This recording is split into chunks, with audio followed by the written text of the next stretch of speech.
This is the moment we waited for. Everything you want is right here. We gon' give them what they came for. We gon' take it up from last year. Shoot 'em a shot, boy, I'm long range. Me and the team on the same thing. Stayed down, never switched up. Only thing changed was the game. I'm in the zone now. Nothing can change what we on now. When I pull up, know it's going down. Foot on the gas, ain't no slowing down. Aiming for greatness, no settling. Kick down the doors, they won't let me in. What up? What up? What?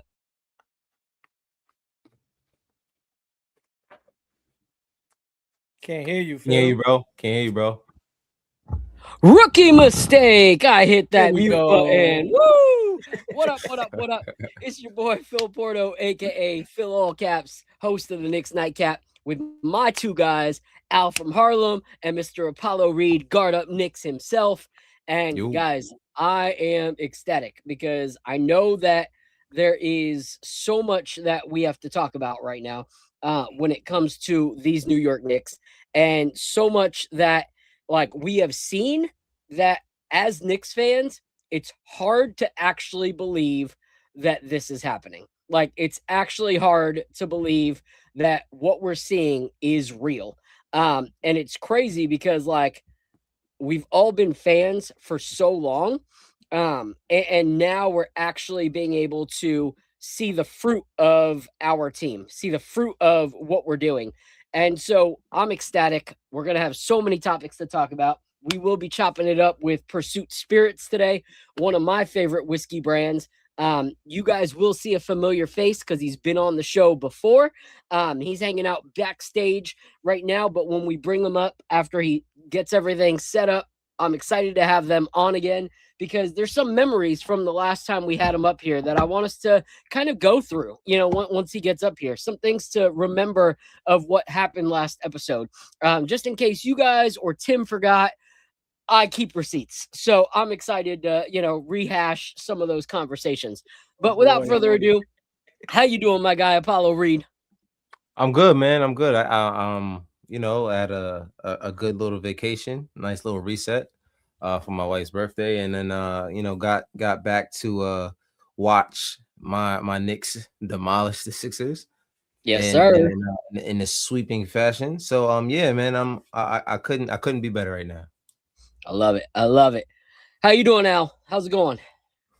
Maxing and relaxing, man. Just maxing and relaxing right now. We went up to Orlando for Mother's Day, so it was like a little mini getaway. We stayed at a little resort, did a little pool action. I got a little tan going.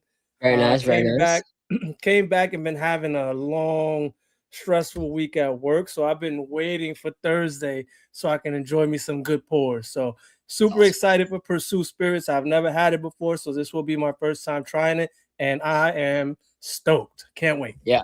I was excited to have them back, and you know, you bringing that up is very important on why we've brought Pursuit back. One of them, obviously, you weren't here, but also we don't bring a lot of brands back in the same season because there's so many brands that, you know, we've connected with through the show and also through, you know, my content on social media. So we try not to, you know, have a brand on.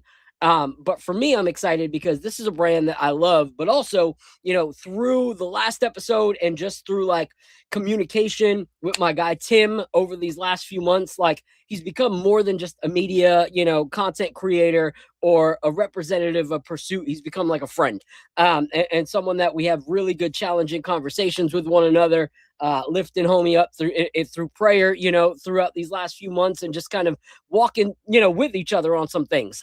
So he's just been a standout dude. And so the opportunity to showcase some of the new stuff that they're doing and also just have a good friend back on the show is something I'm delighted in. But first, we're going to talk Knicks, like we said, just to get everybody in the chat here feeling it. Shout out to my guy, Lee Escobedo, the Latin assassin in the chat. My guy, Prezi, the boss, is here. Before we go into anything, I want to showcase this real quick. And I'm going to do this like 5 times throughout the episode because we're ecstatic on this. Myself and Jay Ellis, we've really been working hard at trying to put out some merch now under the KOT brand, under the style that Jay had drawn back in the day, and now me, using some of my graphic design stuff to kind of put out some stuff that says who we are. So with me and Jay partnering, we released this shirt just the other day, and there's a promo sale going on through this week.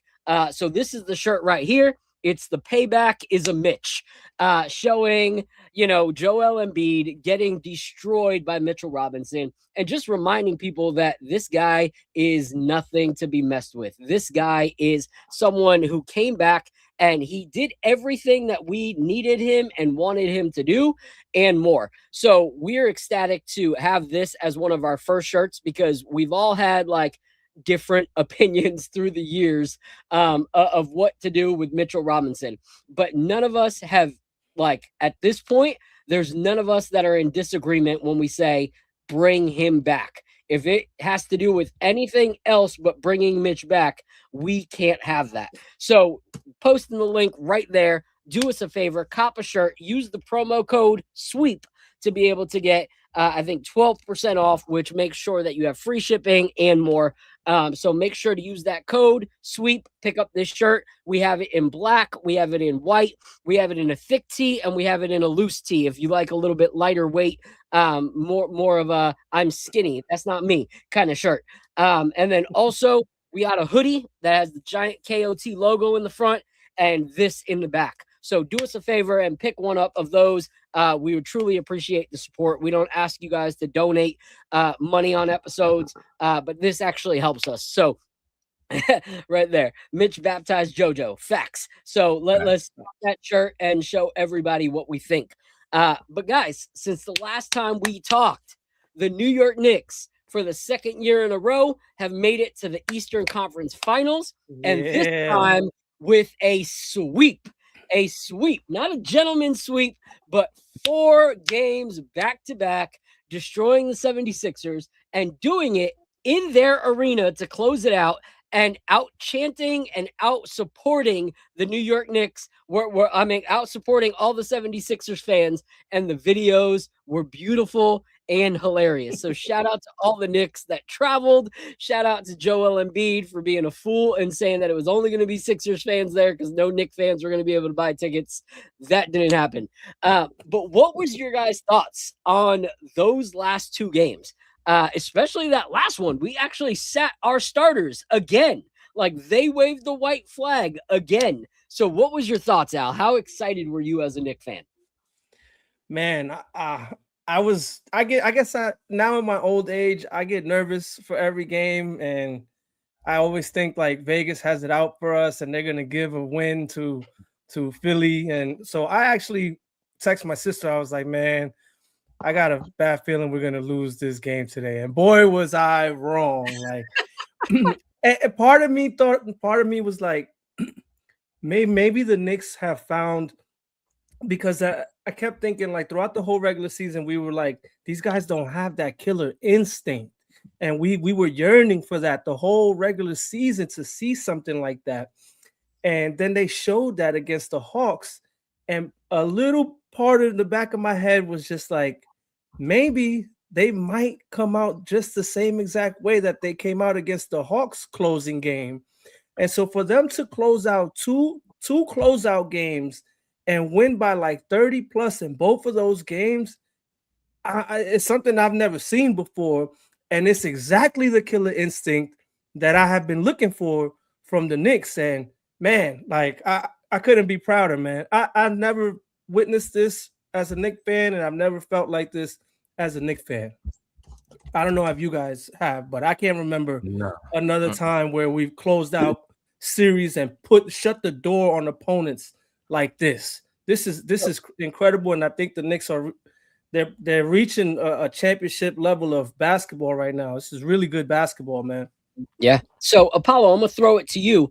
But when Al says that we've reached a new level of basketball, like, we got to look at the scores before we throw it to you.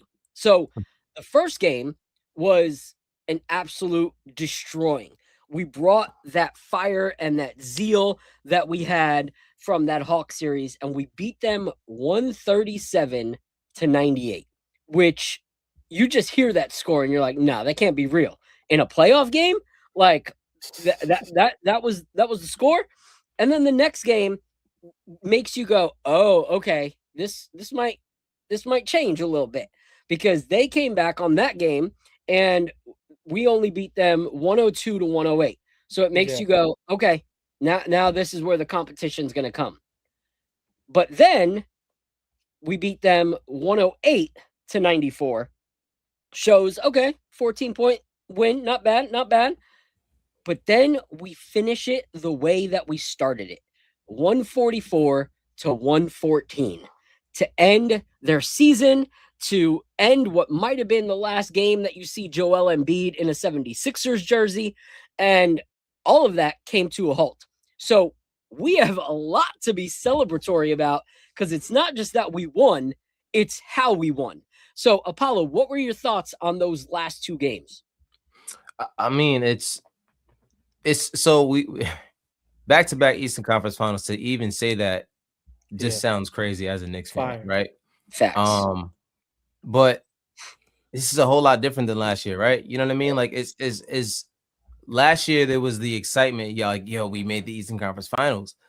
Like, now there's like okay, so we've been here before kind of feeling. But you can't deny the excitement of how we're finishing it. You know what I mean? Like, it's not like last year where it was kind of like a struggle. Even the games that we won last year in the playoffs, like versus the Celtics, and the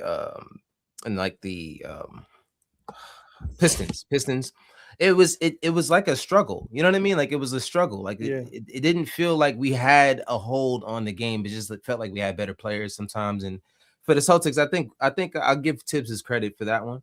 But this year, like you said, to be able to close out a game and your starters aren't on the floor, in this kind of fashion, the highest point differential in, I think, playoff history, I think.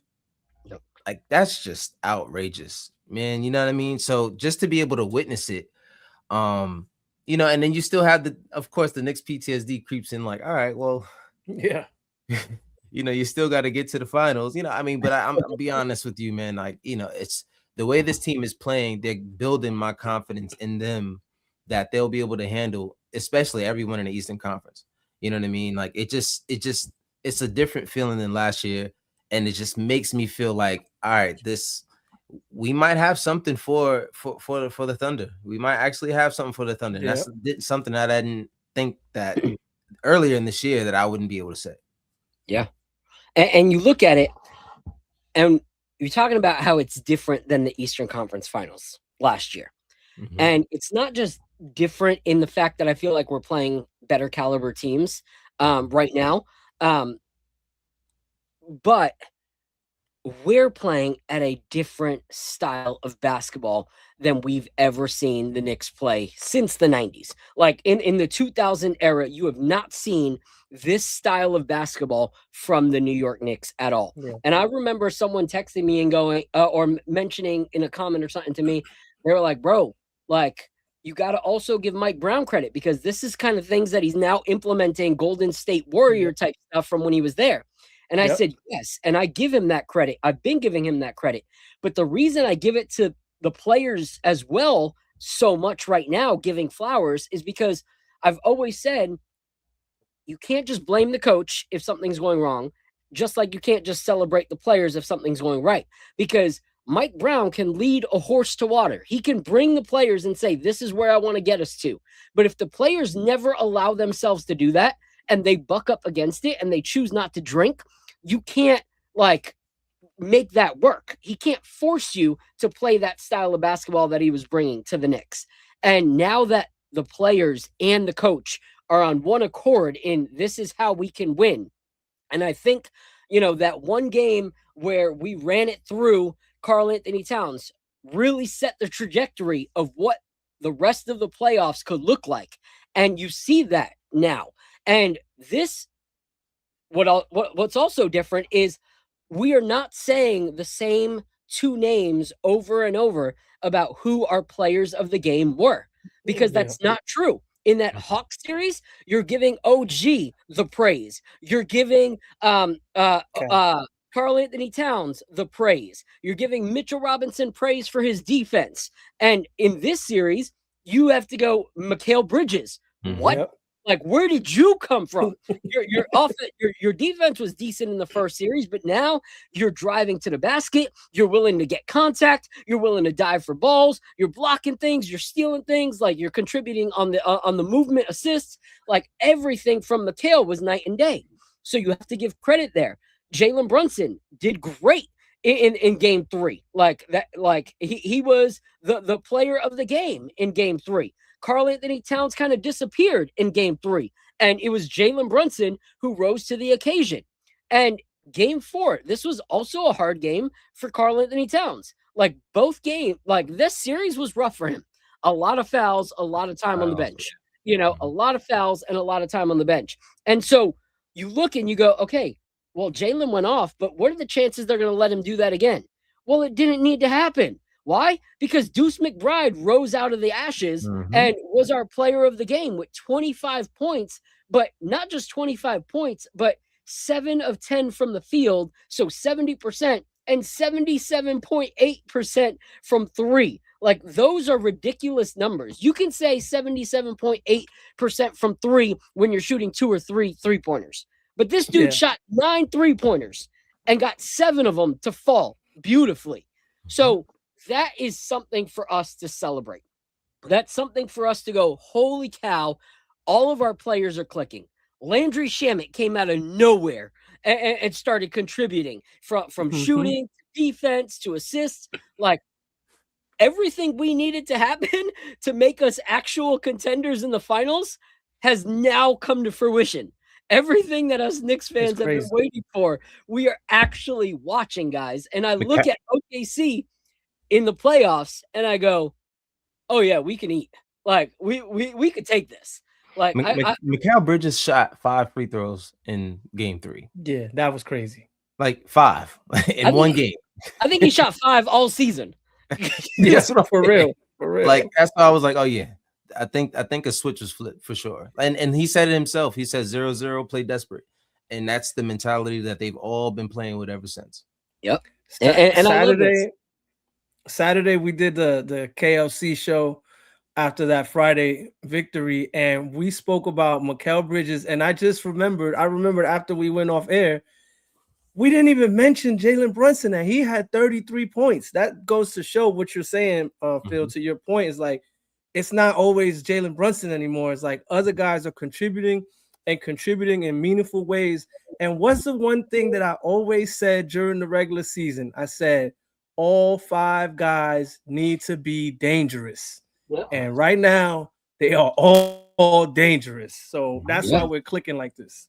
That's a fact. And I love this comment. Every player, head coach, assistant coach, owner, GM, scout, president, and medical staff need to be on the same page. And so you got to give credit where it's due, because even the medical staff, they have helped us realize when players are ready and when they're not. How many times have we seen other teams bring a player back that wasn't ready, and it caused more of an issue? Like, even with the OG thing right now, I'm not panicking because I know that they're doing what the wisest decision is for us. But in years past, I'd be like, what is happening with this player? Like, why is he out on the court? He shouldn't be. Or why isn't he out on the court? He should be. And so now I don't second guess the decisions that are being made by the front office, which is crazy words to come out of my mouth. Like, because I don't know the last time I could say that I didn't question the coaching staff or the medical staff or the front office decisions. Before we continue, I want to give a shout out. It's early right now in the show. We've been going for about 20 minutes. We have over 142 of you in the chat right now. So we appreciate you all being here. If you guys can, please hit that like button, hit that subscribe button. We are on our push to 10K subscribers by the end of this season. And I would love for you guys to be part of that. If you're watching on X or you're watching on Instagram or figured out how to get us live on TikTok now that StreamYard is allowing that, we are now live on TikTok as well. If you guys can, head on over to the YouTube. where it helps out with our numbers a little bit more and our monetization and all that stuff of growing the channel. But if you can, wherever you're watching from, retweet it, repost it on Instagram, share it on TikTok, share it on YouTube with your friends and your subscribers. Let's get as many people as we can in here to talk Knicks, chop it up with Pursuit Spirits in a few minutes, and talk about all the other things that are going on. But I want to give a shout out to everyone in the chat. Like I said, my guy Lee Escobedo, honestly, like, love this dude. What up, Lee? If you guys have bro. not watched, Lee did something really, really awesome, and he had an interview with Al and Ra the other day talking about their show and what it's all about and their friendship and their, loyalty to the Knicks and everything like that. It was a great, great episode. So head over to the channel and watch that. Shout out to Prezi the Boss. Shout out to my guy Kareem Grant. What up, OG? Appreciate you being here. Right here. Check out that interview, like I said. And he also said, y'all better cop a shirt. So listen to Lee. That man knows what he's talking about. All right. Salute, cool cats. This is G Money. What up, G Money? I haven't talked to you in a minute. What up, bro? Good to see you in the chat. Finally over here at the KOT Network, where you should be supporting. Shout out right here to my guy Fritz, the moderator of all moderators in the building. I want to give a shout out to Fritz. We have a watch party that I'm putting on with my guy Al's coming and going to co-host it with me and MC it. And we're doing it here in Tampa. And we're, getting some sponsors to donate some stuff so we can do some raffles and whatnot. And my guy Fritz was like, yo, I got you. I'm going to send you some, Jalen Brunson bobbleheads from Funko Pops. And I was like, yo, bro, those are fire. So thank you to Fritz for always contributing to other people in the network. Shout out right here. Hey, that's my cousin Nando Love. What up, Nando? Appreciate you. Where you at, where's Nando out of? He's in Miami. All right, Nando. That means for the watch party, you got to take a little drive, Papa. All right, pull up. Pull up, Papa. All right, first drink is on me and Al. All right, that's right. That's right. First drink's on me and Al. All right, it's got to be all family in the building. See, like he said, Tatum was back too early. I agree. Like it wasn't that's great. So shout out to Agent Super Orange 502. I want to know what that name's all about. Like, hit me up in the chat. I really want to know what that name's all about, bro. So appreciate all of you guys being here. A few more minutes, and then we're gonna bring up Pursuit Spirits. These guys right here. Phil, you know what you were just talking about when you were saying you're not gonna second guess like the anything anymore. I was thinking the same exact thing. I was like, yo, I'm going to pause all of that stuff because they have bought themselves like leeway, like the benefit of the doubt, right? So like, for example, to bring it home for you, if we start off next series 1-1 or like we have the home court advantage, but we go, it goes 1-1, right? We lose one at home. I'm not panicking. This team has shown that they can respond in the face of adversity, and the coaching staff has shown that they know how to push the right buttons and make the right adjustments. And so I'll be looking for like what they should do, what they should pivot to, but I'm not going to be calling for anyone's job or anything like that. Like that's I'm done with that part. Like I'm all in with the Knicks, and I believe in this group that we have. Yeah, I agree. Apollo, what's your thought on where we're at right now as like a team? Like, I know it exceeds all of our expectations, but do you think there's a ceiling? Because right now it's hard for me to think that there's still not more that this team is going to show us in the playoffs. Like, I've had my doubts at first, but I don't understand now why I understand why I had those doubts, but I'm thankful that the team has proven me wrong with the moves that they have made in the playoffs. Like they surpassed the things that I had asked of them. So what are your thoughts? Yep. Do you think there's a ceiling? Do you think that there's still more that we're going to see that's going to wow us? Do you think we're going to hit a roadblock? What do you think? I mean, I think this just opens the door. You know what I mean? I think this cat is, I think he has 56 assists so far in the playoffs. I think he had only 20 something last year. This is just the beginning in my opinion. You know what I mean? I think there's so much more that can happen. I think that it doesn't just open up opportunities for Cat. I think the more you move away from making Jalen the sole creator of everything, you find out much more opportunities for other things that can happen off ball. You know what I mean? So taking Jalen off ball and putting Cat on the ball and putting him in situations where you're running flex screens and things like that off the ball, that just opens opportunities for you to do that with other people. And, you know, there's just more mismatches the more you're able to do that. And I think that's what kind of made, and it's kind of similar to what I saw with the Warriors offense when, you know, when they were on their way up. You know, it's you started to see a lot of different ways that they ran their offense, and it just, as time went on, they became more and more and more unguardable. You know, the players didn't really change too much. It's just the schemes, the offensive schemes change once you took the ball out of just being a Stephen Curry led offense. And I think that's kind of what you're starting to see now. So I think it's just the beginning. Honestly, I think there's another, I think there is a ceiling, but I don't think we've seen it yet, honestly. Yeah. So I'll ask you, to the people in the series, I mean, in the season, who doubted the hiring of Mike Brown, one of them being your co-host, who is going to buy a jersey at the end of the series. What would you say, like, about things taking time, about, you know, players also needing to buy into, you know, something, and your thoughts on how he's done this season in his first year as the Knicks coach? Well, that's one of the things that I tried to get people to understand when he became the coach. Like when he was announced as the coach, a lot of people immediately were like, "Oh, he's never won anything as a head coach. He's never done this. He's never done that." And I'm like, "Hold on, like, you understand? Like, just because you haven't won doesn't mean that you can't win. Like, experience is the best teacher, and those lumps that he's taken as a head coach."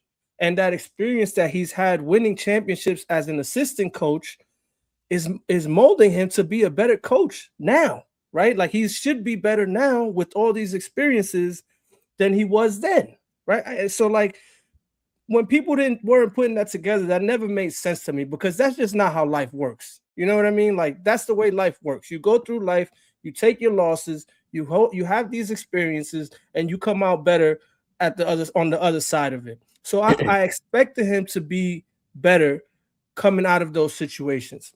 Secondly, in terms of how long it took for the players to like figure his system out, you got to understand, Mike Brown never coached any of these guys on the roster. He didn't pick any of these guys on the roster. A lot of them some of them don't even fit the style of play that he wants to play. Like he wants to play fast. So he used to have De'Aaron Fox. Now he has Jalen Brunson. He's not the fastest point guard out there. He actually slows down the tempo quite a bit. Mm-hmm. He wanted to play fast. Because of Brunson, we actually didn't achieve his goals in terms of tempo, right? You saw in the beginning of the year, he had a lot of friction with how to coach Cat. He was calling him out in the media, and Cat is sensitive to that, and he wasn't responding well to that. But that only happens because he's brand new to this team. He doesn't know how to coach these guys up, whereas Tibbs was with these guys a little bit longer, and he knew how to push their buttons and get the most out of them. So that stuff takes time, right? And then building that trust together, the players were probably still figuring out how to build trust with him. What can they go to him with? Like, what can they go tell him? What do they feel comfortable going to tell him and saying, hey, like, we shouldn't do this that way? Like, maybe they were just like, yo, I'm gonna be the company man, and I'm gonna do things your way, even though I don't agree with it. And so they did a lot of that. And then later on down in the season, eventually they were like, okay, enough is enough.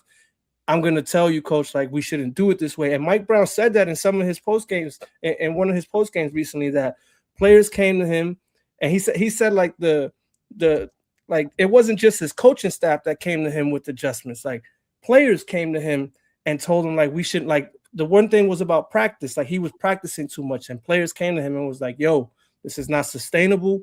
We got to stop practicing so much. And kudos to Mike Brown for listening, right? Mm-hmm. So all this stuff takes time, and that's why when we were down 2-1 and people wanted to fire Mike Brown, when we were down 2-1 to the Hawks and people wanted to fire Mike Brown, I was always like, yo, like 3 coaches in 3 years. Like, that's not good. Like, all that volatility is not good. Like, you have to have consistency to build something. All the teams that are achieving anything is not like a team that they just bought a bunch of free agents and in the first year they win in the chip. No, those teams stay together years after year after year, building chemistry. And so that's the thing that I wanted to like make sure, like I always preach to people. And look, it's finally coming to fruition. It took a long time. These things take time, but thank God they're hitting their stride at the right time, man. A lot of winning championships happens like by getting hot at the right time. Like it happens in football all the time, right? It happens in baseball all the time. And right now, the Knicks are on a 7-game win streak in the playoffs. Like, talk about getting hot at the right time. Like, this is what I'm talking about right here. So the Knicks, they can't, no complaints here, man. So I'm about to bring up my guy Tim, but before I do, my guy G Money, he's a numbers dude, so I love some of these things that he's been putting in the chat. Shout out to G Money. Like I said, if you guys can hit that repost, hit that relink, reshare everything. We have 180. Well, no, keeps on going. We got over 189 of you in the chat right now, watching live. So we appreciate you guys. Let's get that number to about 250, 300 live. But this is a great stat. We have a plus 194 point differential in the playoffs so far, which is crazy. And then here, right now, we are second in the playoffs, scoring with 120 points per game. He meant to put 101. He meant to put 101, I think. Oh no, that's the other part. Part. My bad. This one is us scoring 120 points per game. That's insane. That's what we're averaging. And then the second one was we are second in opponents scoring, only giving up 101 point average. That's beautiful. Which is second in the league. And honestly, like I think it's also, the fact that we've been able to have our guys sit in that bench unit in that fourth quarter, which has allowed them to score a little bit more because it's just some of our bench guys playing, and I'm fine with that. So I'm excited. But without further ado, I'm going to bring up my guy, Tim from Pursuit Spirits. Like I said, he's become a friend. And like I said before, I love this freaking brand. It's one of my favorite brands out there making delicious craft whiskey. They recently had another one that dropped that we get to try today. Some changes as well within the brand. And so I'm going to bring him on, talk Knicks, drink, talk Knicks, drink, talk Knicks, drink. We don't have to go through the whole like, hey, this is who the brand is. We've done that before. Apollo was there. Al, you weren't. Rewatch the episode, bro. That you show up late to the party, they don't rewind the soundtrack. Like, hey DJ, start over. That doesn't happen. Listen to the playlist later. But we're gonna bring up Tim and we're gonna hang out. And I'm excited because, like I said, some of the stuff that we're gonna show you guys today is absolutely incredible. So without further ado, this is my guy Tim. Yo. What up, big dog? Can you throw that shirt up on the screen again real quick? Oh, yeah. Booyaka. Where's it at? Boom. That is, I don't even know what's going on, and I think that's dope. I need to give me one of those shirts, man. I wanted to shout that out. That's dope, dude. Yeah, shoot me that link. I want to get that. That's cool. How y'all doing, boys? I'm good, man. Can't complain. Good to have you back. So before we go into some Pursuit stuff, I want to give Al a little rundown of something that happened on the last show, and remind our viewers of something that happened on the last show. So you guys see this hat right here? I got my ass handed to me. Yeah. So what happened give him the full version. Tim's not like a huge basketball guy, okay? But we had another guest on with us. Another guest, my guy, Lee Escobedo, he said, yo, love your swag, Tim. He loves the vibe.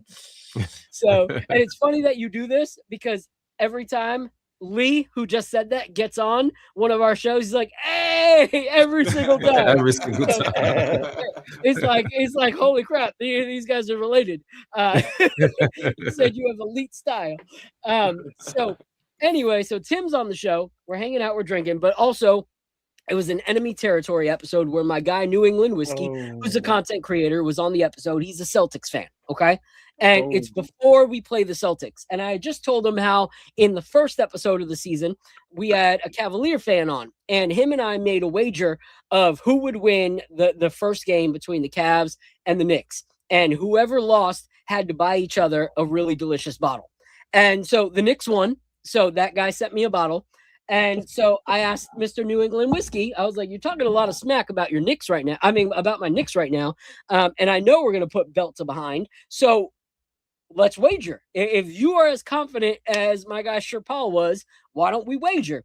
And he was like, all right, bet. So he bet on the Celtics, had to send me top-notch elite sample kit. Well, this guy right here wanted to get all mouthy before he headed out. And he said, you know what? Whatever. I don't even care about the Celtics, but forget the Knicks. And he's like, I'm a bet against the Knicks too, and I'll put up a whole sample package. And I was like, you sure? I think I remember that now. And he said, yeah. So you see this, guys? All right. This is what losing a bet to Phil Porto looks like. All right. It's a care package of 6 elite whiskeys and a Glencairn. Nice. All right. Nice. That's pretty dope. Yeah, that's dope. He did a great job. Man of his word. Man of his word. Manned up, and the pours were delicious. So I got to give him a shout out to that. But it was really funny to think about that. And I wore this hat because this was the hat that he was like, and I'll send it to you with, your package. And I was like, bet. So shout out to Tim for being a man of his word and coming through. But for those of you guys, the truth is I like talking trash, and I'm a gambling degenerate. So I was like, this is a win for me both ways. Like I had to do it. Hey, and it ended up being a win for me. I love it. There you go. Absolutely. Everybody won. Yeah, everybody won. So if you guys were on that episode, okay, and Tim, I'm gonna give you some leeway here. Yeah, man. We had a pour on that episode that to me ended up being, because this was early in the season, so it was still 2025. This bottle that we sampled on the episode, okay, this triple mash rye, it actually ended up being on my top 5 pours of 2025. Okay, so nice. I think this came in as like number 2 out of all the samples that I had all year. All the brands that that's high praise. Like that was a lot, and so I pushed that bottle all episode. I pushed it through social media, but now you'll see that triple mash rye is no longer called triple mash rye. It's called triple batch rye. So I wanted to let anybody on the episode that watched last time that's like, what happened to the triple mash rye, or what is this? This is the same bottle. This is the 2026 release, but the name has changed. I don't want to put you out there on Front Street because I don't know what can be shared, what can't. But if there's anything you want to tell people about like the name change or anything like that, let them know, because I want them to know that it's still the same delicious juice that we had last time. Yeah, so across the board, we had 2 name changes. So for our 88, our 108, which is a distillery exclusive, and our cash strength, it moved from triple mash to triple batch.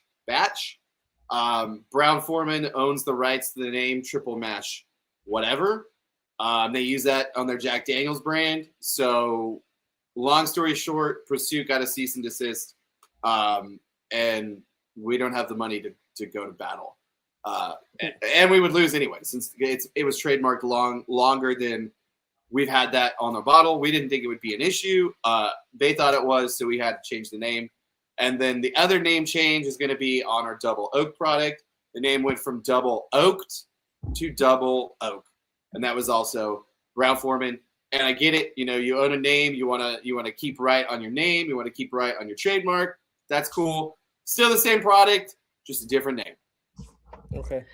Yeah. You know, what's crazy is like the whole time I've been in this, like I had no clue that they actually had those trademarks because I swore that I've seen double oaked on other Yeah. people's bottles and You have. it hasn't been an issue, you know? So like I found that really, really weird that all of a sudden they're making a fuss of something like that. But I guess, you know, when you have money and power and nothing to do, why not, right? You know, I mean, why not? I don't even think it's that. I think it might be a little bit of ego, but it's, you know, you have something that's your brand, that's a call to your brand. And let's be honest, like Double Oak is exploding. It's Yeah. everywhere. Yeah. And there's brands that I'm not going to say are doing it better, but are standing out more than Brown Foreman, you know, because Woodford essentially was the very first Double Oak Yeah. product. Yeah. And so when that name comes off of someone's tongue, their mind goes somewhere else. So I think it's more so just kind of protecting a brand than anything. But regardless, we don't have Brown Foreman money. It's cool. We'll take it. We'll take it and roll with it. It's still cool. It's still the same great product. It's just no ED. It's oak, not oaked. Yeah. It's whatever. People care about the juice, so yeah, exactly. Right, exactly. So we're gonna go into the first pour, then talk a little more Knicks. Which first pour do you think we should start with out of the four? I think it would be really cool if you guys start with the Melwood, and we'll roll from the Melwood into what Melwood tasted like before it got proofed. I could tell the whole story about that too. Awesome. This is batch 2 of Melwood. Batch 2 is almost 8 years old. It's really cool to see how this product has kind of grown and evolved over the last couple of years. When we first started with it, it started out as a little over 6-year product bottled in bond. Originally distilled at Rabbit Hole. It's a 78 1210 mash bill. It was super one-dimensional and essentially undrinkable at cask strength. Ryan, our master blender, is an evil genius, and he saw the vision of the product, and it got proofed to 100, and we released it as bonded. So you guys get to have it. You get to have the second release. I honestly think the second release is better than the first release, even though I'm a huge fan of the first release. And this is a steal. You get this at the distillery for $29.99. I think that's solid. Yeah. So you get to have almost an 8-year-old bonded product for $29.99. Like that's for me, that's a steal.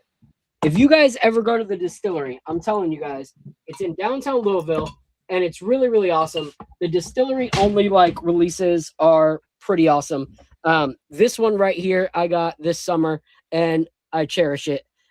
This is a delicious little bottle right here. So that's going away too. That's not going to exist anymore. I think there's like maybe 2 or 3 cases in existence, and then it's done. So if you're near Kentucky, make sure to pick those up. They are absolutely delicious. So we'll go with this one and then this one, right? Yeah. Right. Yeah. Oh, I did it backwards. Yeah, don't drink the sample one I sent, because that'll blow you out of the water. Yeah, I see 131. I was like, okay. Yeah, all right. yeah. Yep, let's slow our roll with that one. All right. So cheers. We're gonna drink this one while we talk Knicks, and then we'll go through sample notes of everybody's. That's so tame, but so like full of like. It's full of like different smells, but they're all very like relaxing. Like it's nothing that hits you and goes, you know, that's too much. Like it's just very chill. I'm excited for it. All right. So I will say at about 9 o'clock, my homegirl is officially coming up. B from the KOT show will be coming up and talking Knicks with us. I love her basketball takes, and I love the fact that she is absolutely in love with Mikal Bridges, and she stood by his side. She's been his ride or die even when he sucked. So shout out to B for that, and she'll be up on the episode next. But let's take this pour before we go into the next topic, boys.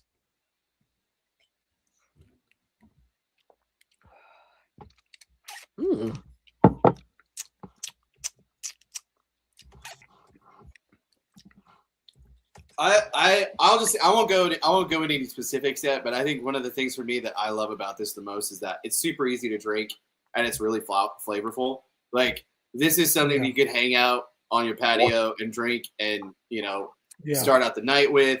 You drive around on your lawnmower, and it could be your lawnmower bourbon. It could be your poolside bourbon. Like, it's so versatile and light and flavorful. Like, it's, a lot of times you get into something, even around this proof point, and it kind of sits a little heavy. This is just light and flavorful. Like, it's like I said, super versatile whiskey. Yeah. You know what I like about this? There's a lot of pours that like are sit down and talk about them pours, Sure. where it's like, but then there's some pours that are just like really good, like to have while you're talking about everything else, where it's like, you don't need to talk about the actual whiskey. Like, it's just good and you're just hanging out, enjoying it. I feel like that's what this bottle is. Like, it's not something that you have to sit down and break out. Like, what complexities are you getting? I feel like most people are going to get the same stuff on this. Like, you're going to get a little bit of rye spice. You're going to get a little bit of fruit and stone fruit, like some peach or something like that. Like, you're going to get a little bit of fruity, a little bit of, peppery, and that's it. Like, it's what you want in a simple bourbon. Something sweet, something peppery to balance it out, and then you just kind of coast through your conversation. So I think that this is what this is for me. Yeah. This is a great bottle and bond. So much flavor. It's your traditional, bourbon flavors, caramels, vanillas. But what I do pick up on this is I get like a little floral kind of notes coming out of this, like on the finish. It's really nice. And it's the first time I really tasted floral notes out of all the bourbons. Sometimes you don't taste things when, I guess, I don't know, you're not paying attention or you're not looking for it, but this is the first time I could say I finally I heard people say like I taste a floral note, and I was like, I never tasted that. But on this one, I finally tasted it, and it's really nice. Really nice. You know what's really weird for me? As you're saying classic bourbon, like I actually get more like, I feel like this is more of a like weeded kind of bourbon sweetness, like, and then more of a rye spice type of rye, like spice that you're getting. So for me, it feels like if I blended a weeded with a like rye, like a bourbon drinker's rye, like is what I feel like this is to me. So it has a nice complexity that most like bottle and bonds don't have. This is, and then for $29, like you can't. That's insane pricing. Like I'm definitely gonna order me a couple of them. Just I need that. Yeah, for sure. These are stellar. Like, Apollo, what are you thinking? So when we first started doing the show, rye was something that I was, not too fond of. But the more we get into it, it's something that I'm starting to appreciate a little bit more. But it has a good balance of the rye. And it's funny that the first thing that you said was peach. And that was the first thing that came to mind when I first tasted it. Because I'm like, I'm just tasting some kind of fruit. And I'm just like, I think it's peach. And I wanted to say it before you said it this way. I didn't want to sound like I got it from you. But it was between peach, and then I got also like a candy, like a butterscotch kind of candy taste to it as well. But yeah, the fruit really started to like overpowered at first for sure. But yeah, I really like this for sure. I love it. Delicious. I love that the floral note got brought up. Oh, that's cool. The floral note I get is actually honeysuckle, so that's cool. The fruit note that I get is strawberry. I think peach is definitely in there too. Once again, there's no wrong answers, but I love that you guys pulled out the fruit characteristic and the floral characteristic, because not that it's unheard of, but it's just cool, like when flavors or memories resonate with other people too. So I'm glad you guys like that. It's super cool. Yeah, that was awesome. All right, so we're gonna talk a little Knicks real quick, guys. Let's talk about some of the topics that we need to talk about. And I'm gonna wait on the topic of Mikal Bridges till B comes up, because I want to honor her. I want to honor her love and affection for Bridges. But OG is set to return by Game 1 of the Eastern Conference Finals. How important is it for us to have a healthy OG.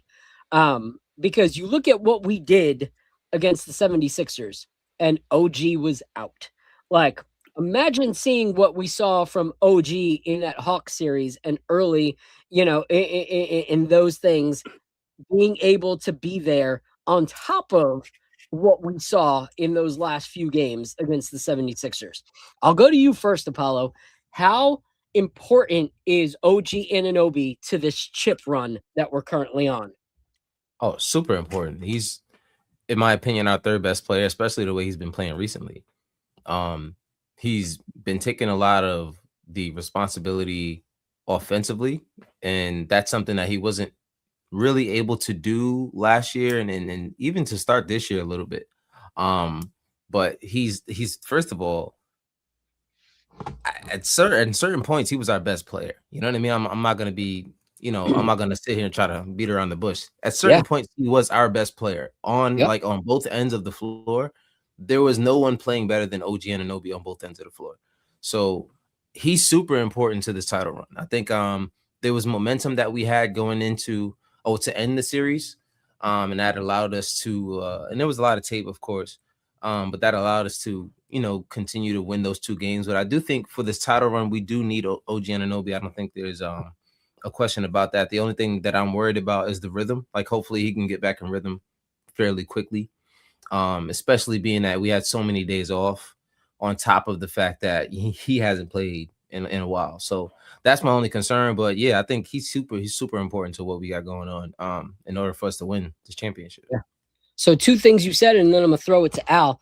You said he was our best player in some of this, and that is true in the season and in that first round of the playoffs. Like, he was our best player many times, during certain runs that we were on. And in that first series in the playoffs, like, him and Kat were battling for, the position of most valuable player in that series. So I think that that's very important for him to come back, but also you're worried about him and the amount of games that he's been gone. I know it seems like a lot, but it's been about a week of no basketball for him. But what I want to remind everybody of that is worried about that is how much time he missed earlier in the season.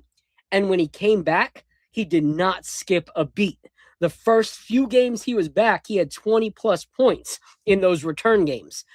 So I think that's where you give it up to the medical staff again. Is I'm pretty sure OG probably could have played, earlier, come back in game 4, but they were wide. If he needed him, yeah. They did what was best so that when he comes back healthy.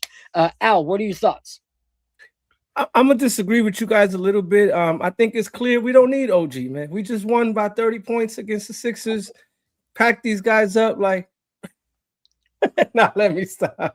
I'm gonna let you rock. I wasn't gonna say that. He got him out of here. He got him out of here. We are taking auditions for the new co-host. Knicks Nightcap. Hey, there you go, Tim. Hey, Tim is right in the spot. There you go. Perfect.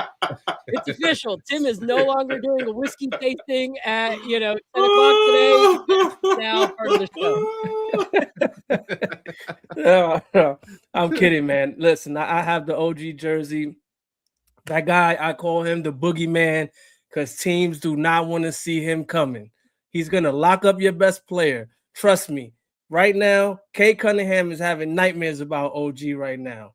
Mm-hmm. And James Harden, he definitely don't want to see OG right now. Or Spider. They don't want to see OG. They hope that his hamstring is messed up. Like, this dude makes us reach our full potential. You always need a guy on your team that's going to stop the other team's best player. And he does that and more because he's also been scorching hot on the offensive end too. And he's doing it in a multitude of ways. He's scoring at the 3 different levels. He's getting a bunch of dunks at the rim. He's scorching hot from the 3.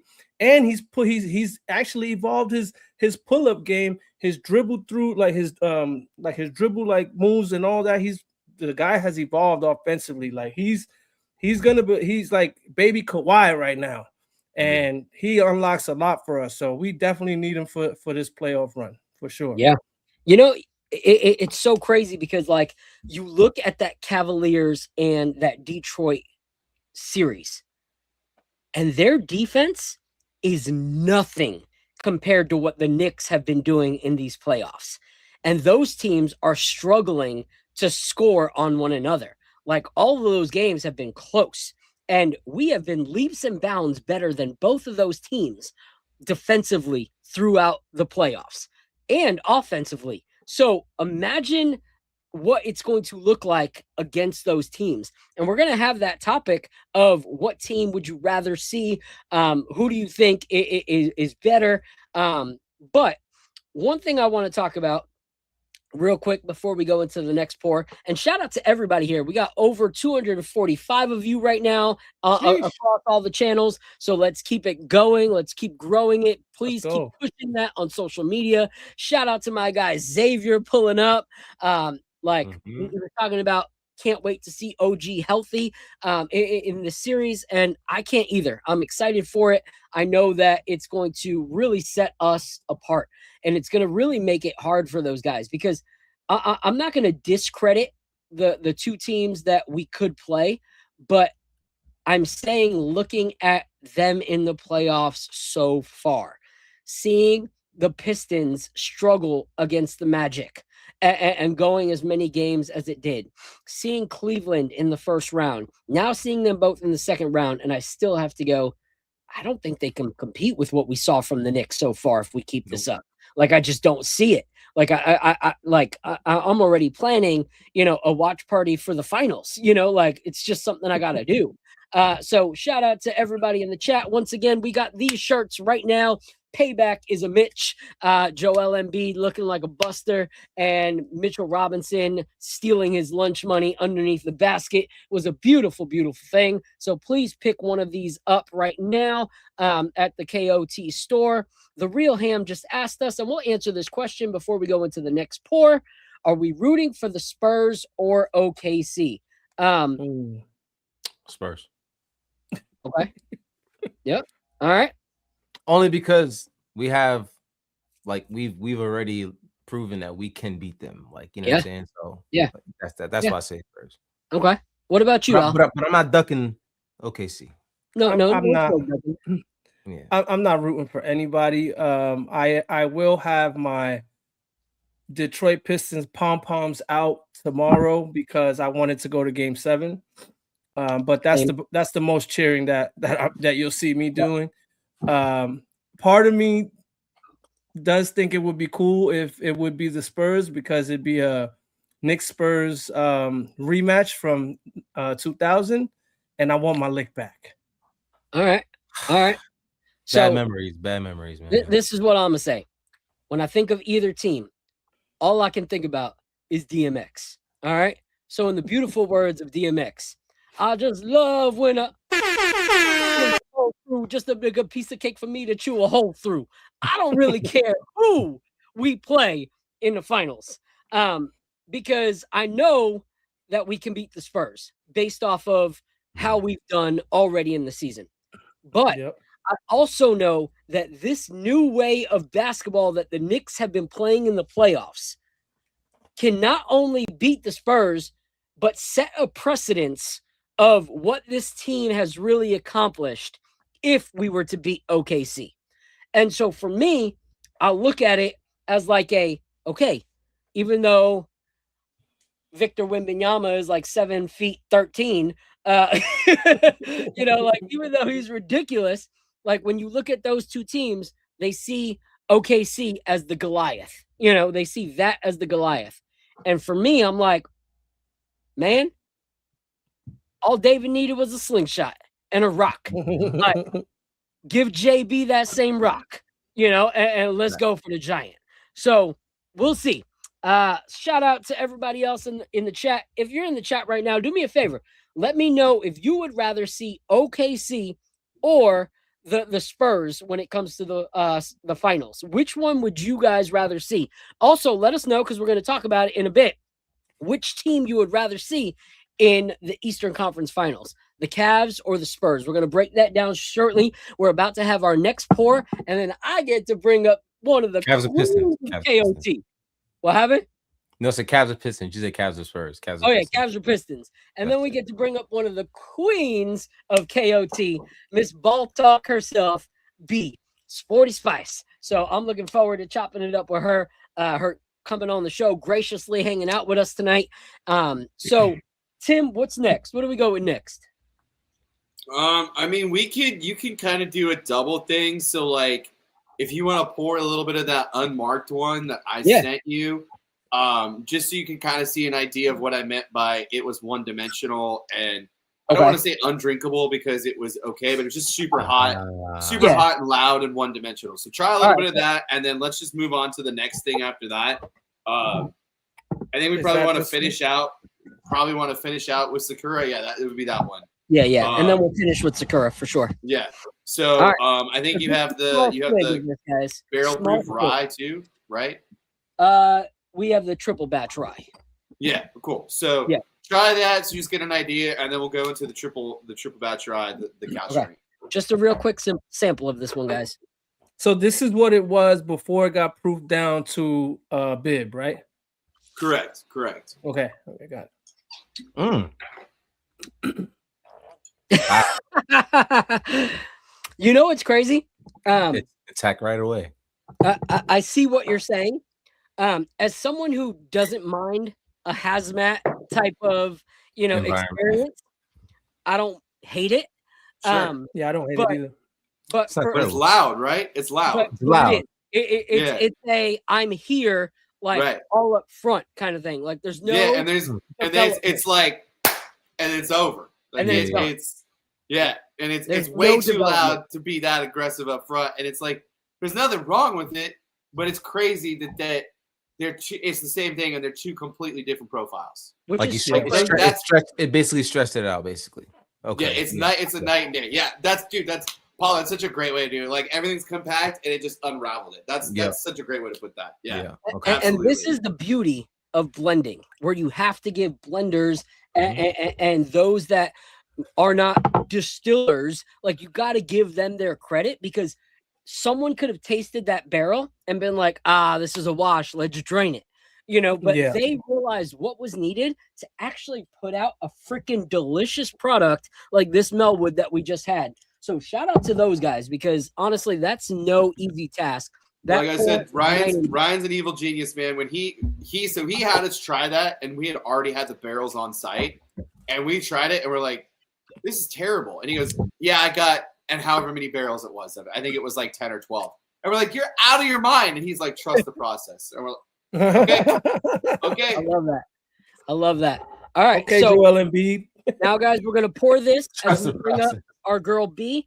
And then after I ask B a question, we are going to give tasting notes on this. But this is their triple bash rye, formerly known as their triple mash rye. Last year's was in my top 5 pours of all of 2025. And that one came in at 121.8 proof. And this one comes in at a higher proof of 125.2. So let's give this a go. Let's do it. Hello, bottle, by the way. This bottle is fire. Yeah. Honestly, like the juice inside is as delicious as the bottles are beautiful. Like, love it. Love it. Thank you. The boys worked really hard. The boys worked really hard on getting that all solidified. I love the color on it. It's a beautiful color. Yeah, the color on it is absolutely superb. If you look at that, that seriously looks like melted caramel. Like, that is crazy. Yeah. Look at that. That is nuts. Working with the distilleries that we get to for our rye is awesome. It's Bardstown Bourbon Company and Sagamore Spirits. It's 2 mash bills from Sagamore and that 95.5 from Bardstown. Yeah, it's really great to have that relationship and that partnership with them.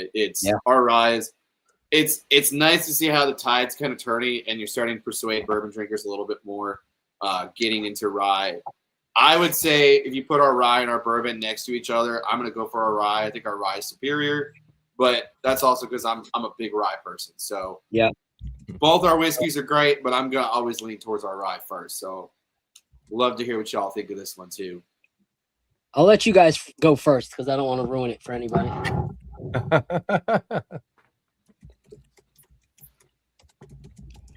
Dang, on the nose, I smelled like citrus like a lemon.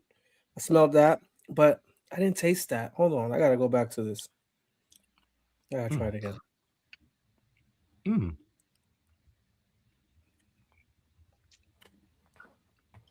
I like that you said citrus because for me, like, here's the pretentious side of me because I've eaten a bunch of stuff and tried a bunch of stuff.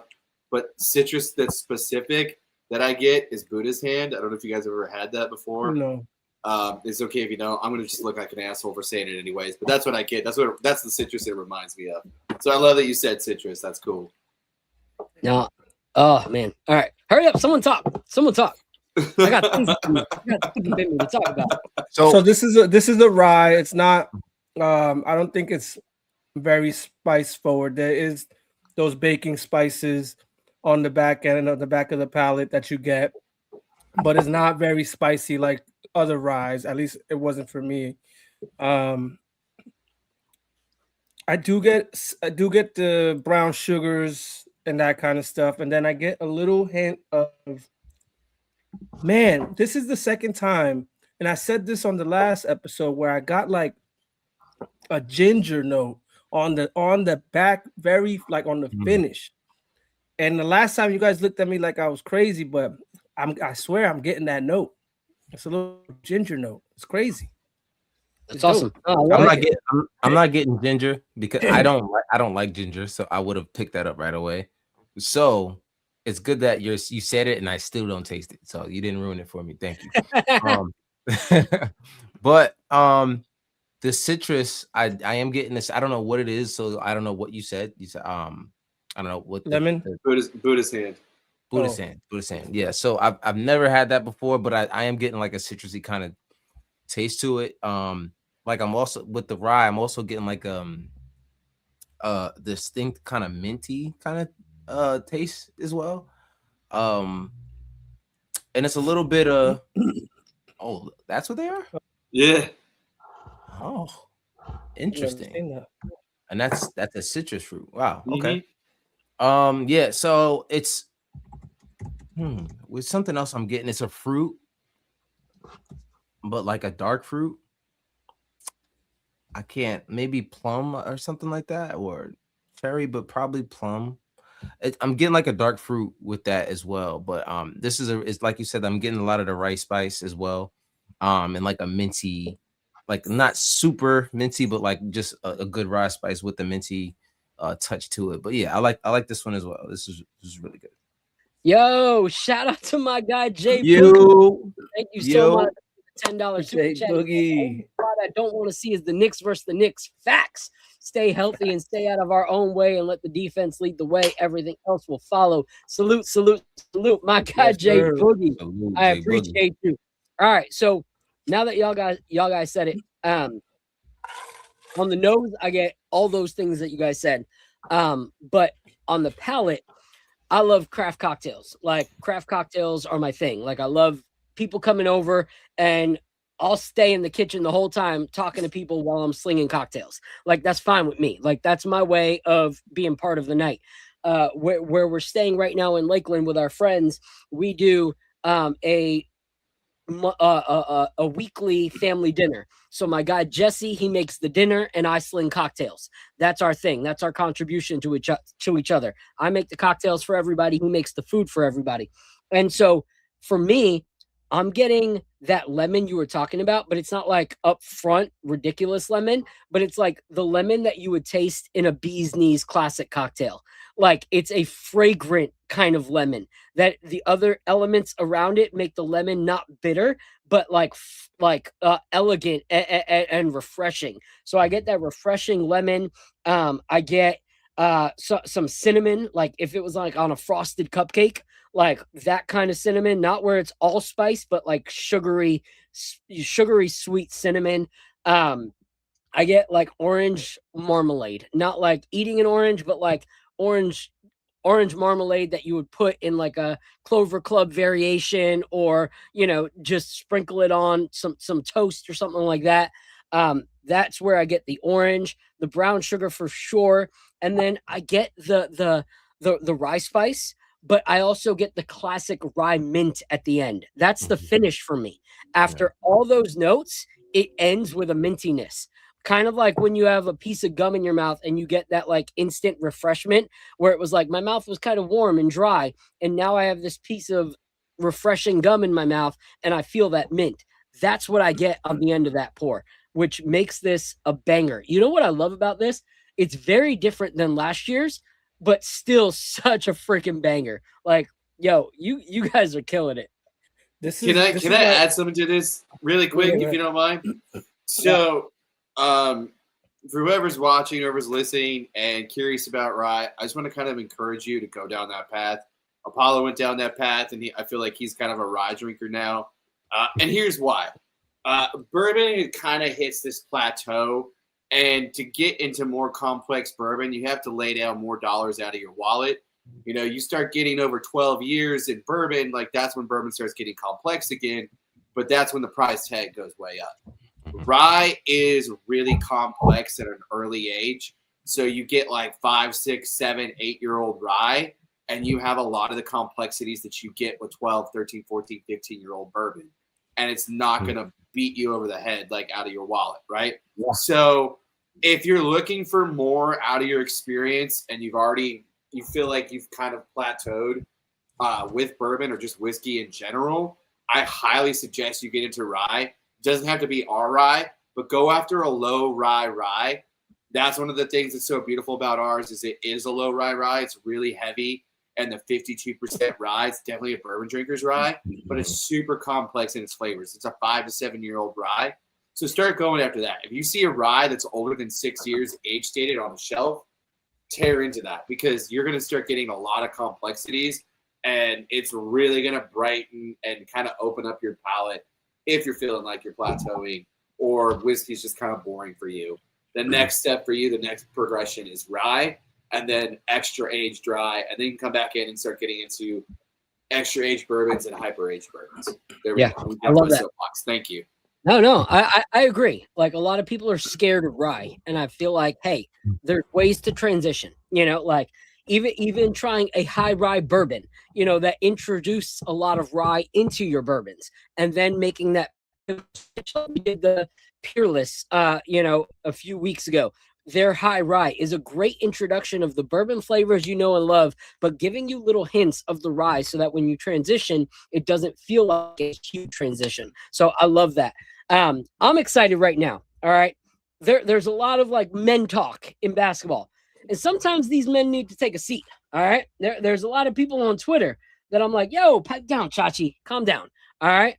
Let real ball knowers speak. And when I talk about real ball knowers, I know someone in our KOT family who knows ball, and she could probably beat every single one of us in a game of basketball. All right. Like, not just talking ball, but on the court. She is a beast. Don't be looking at that, looking at me like that, Mr. ATL. All right? You still need to sit down. Achilles, hey, you're right. Achilles, yeah, I can't say nothing. She left-handed, right? I heard she can't go right.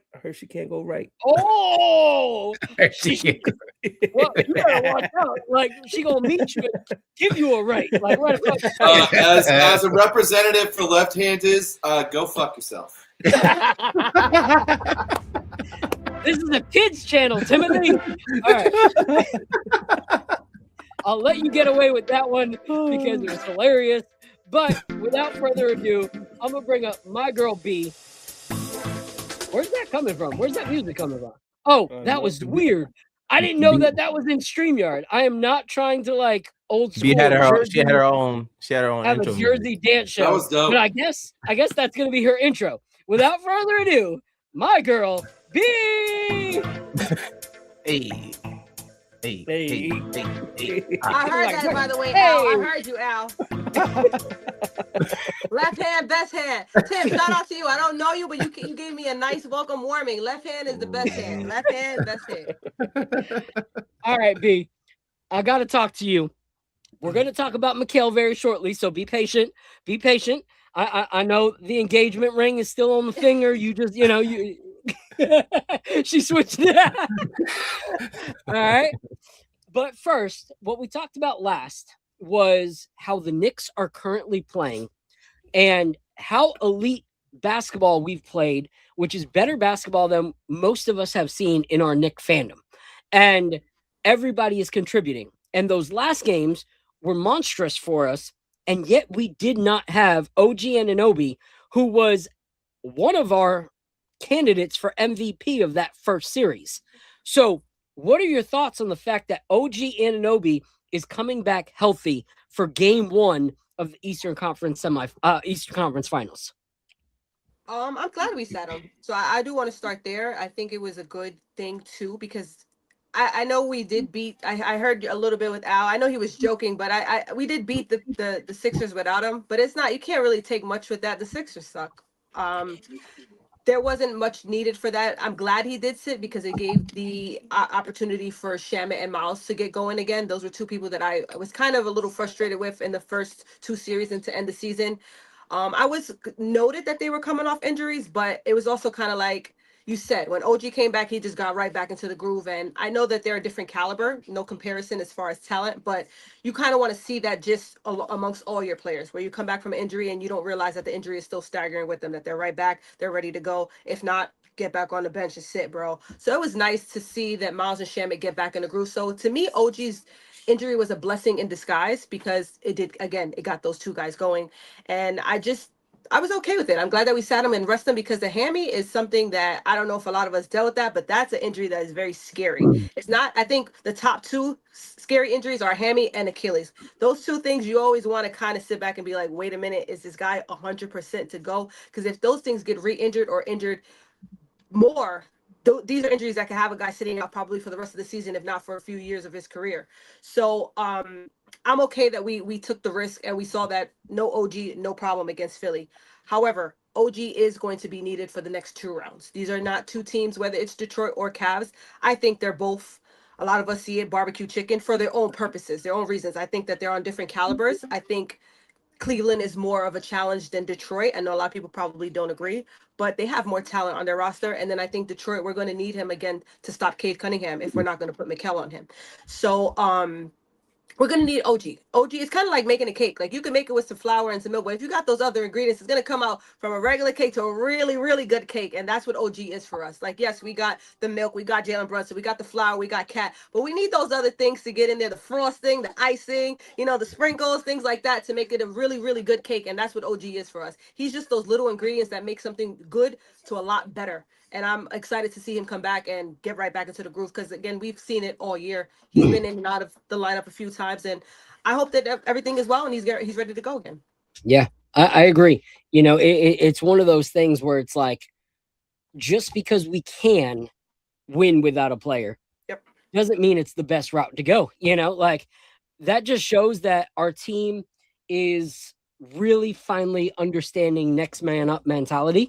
But it also means that like having him there and those guys now ready means that we don't have to overexert any of our main guys.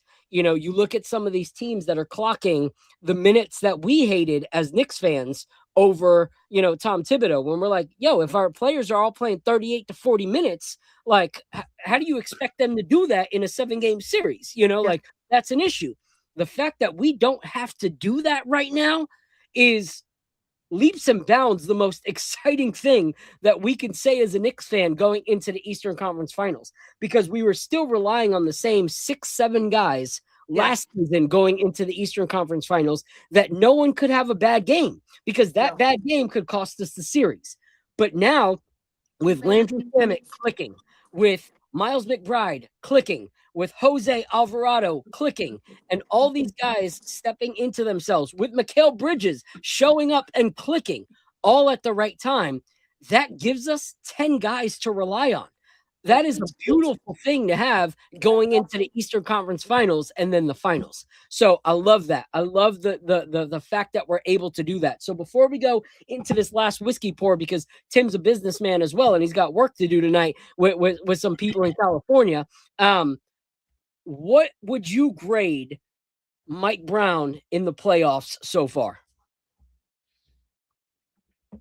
I'm gonna go with you, B.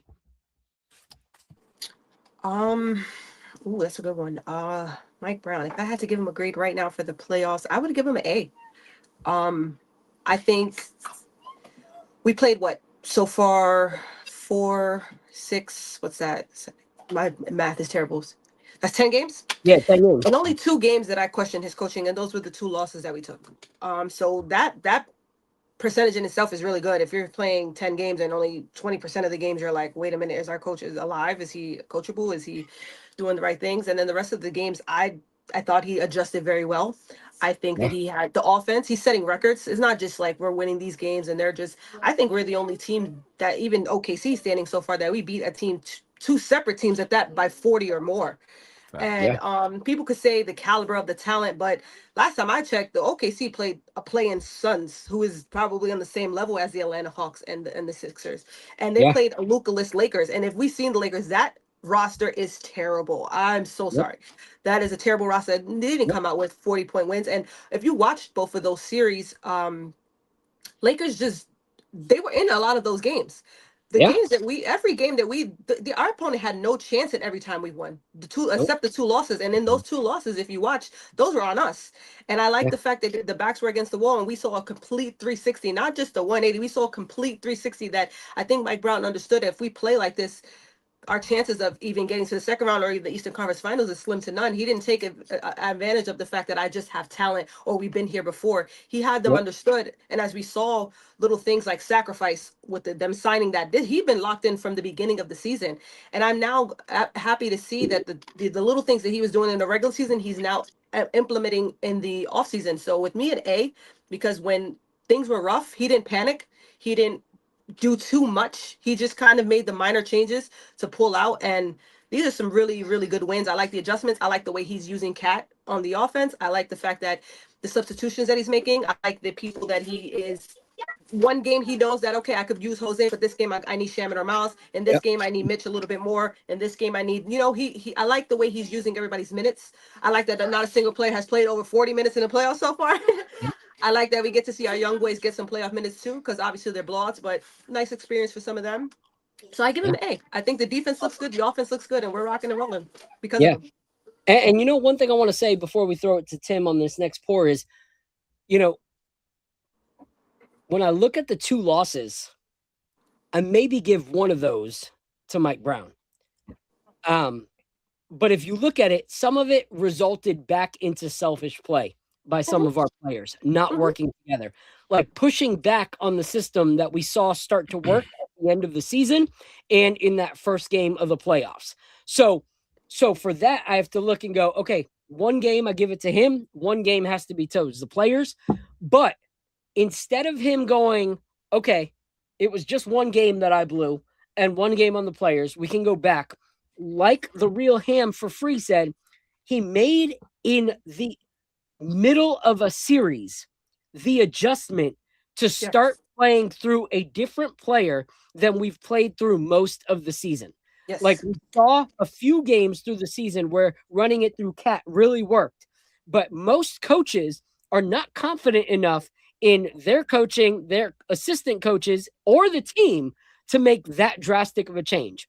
Like if it was a change like that needed to be made, no shade to Thibodeau, but in a Thibodeau like playoff series, he would rather die on what he was already doing than make a change so drastic to say, maybe I've had it wrong this season. And he made that change. And since then, it's been nothing but victories for the New York Knicks.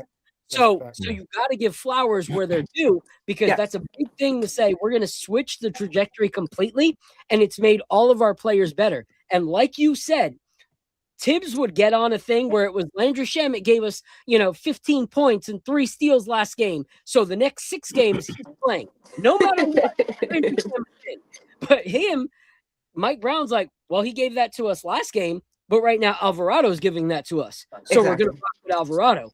Last game, McBride didn't give us any of that in the Hawks series or even the start of the 76ers series. Yet Mike Brown gave him the opportunity, saw he had the hot hand, and let it roll. He didn't care if Shamet didn't get the minutes or if Clarkson didn't get the minutes. What he saw was what is currently working.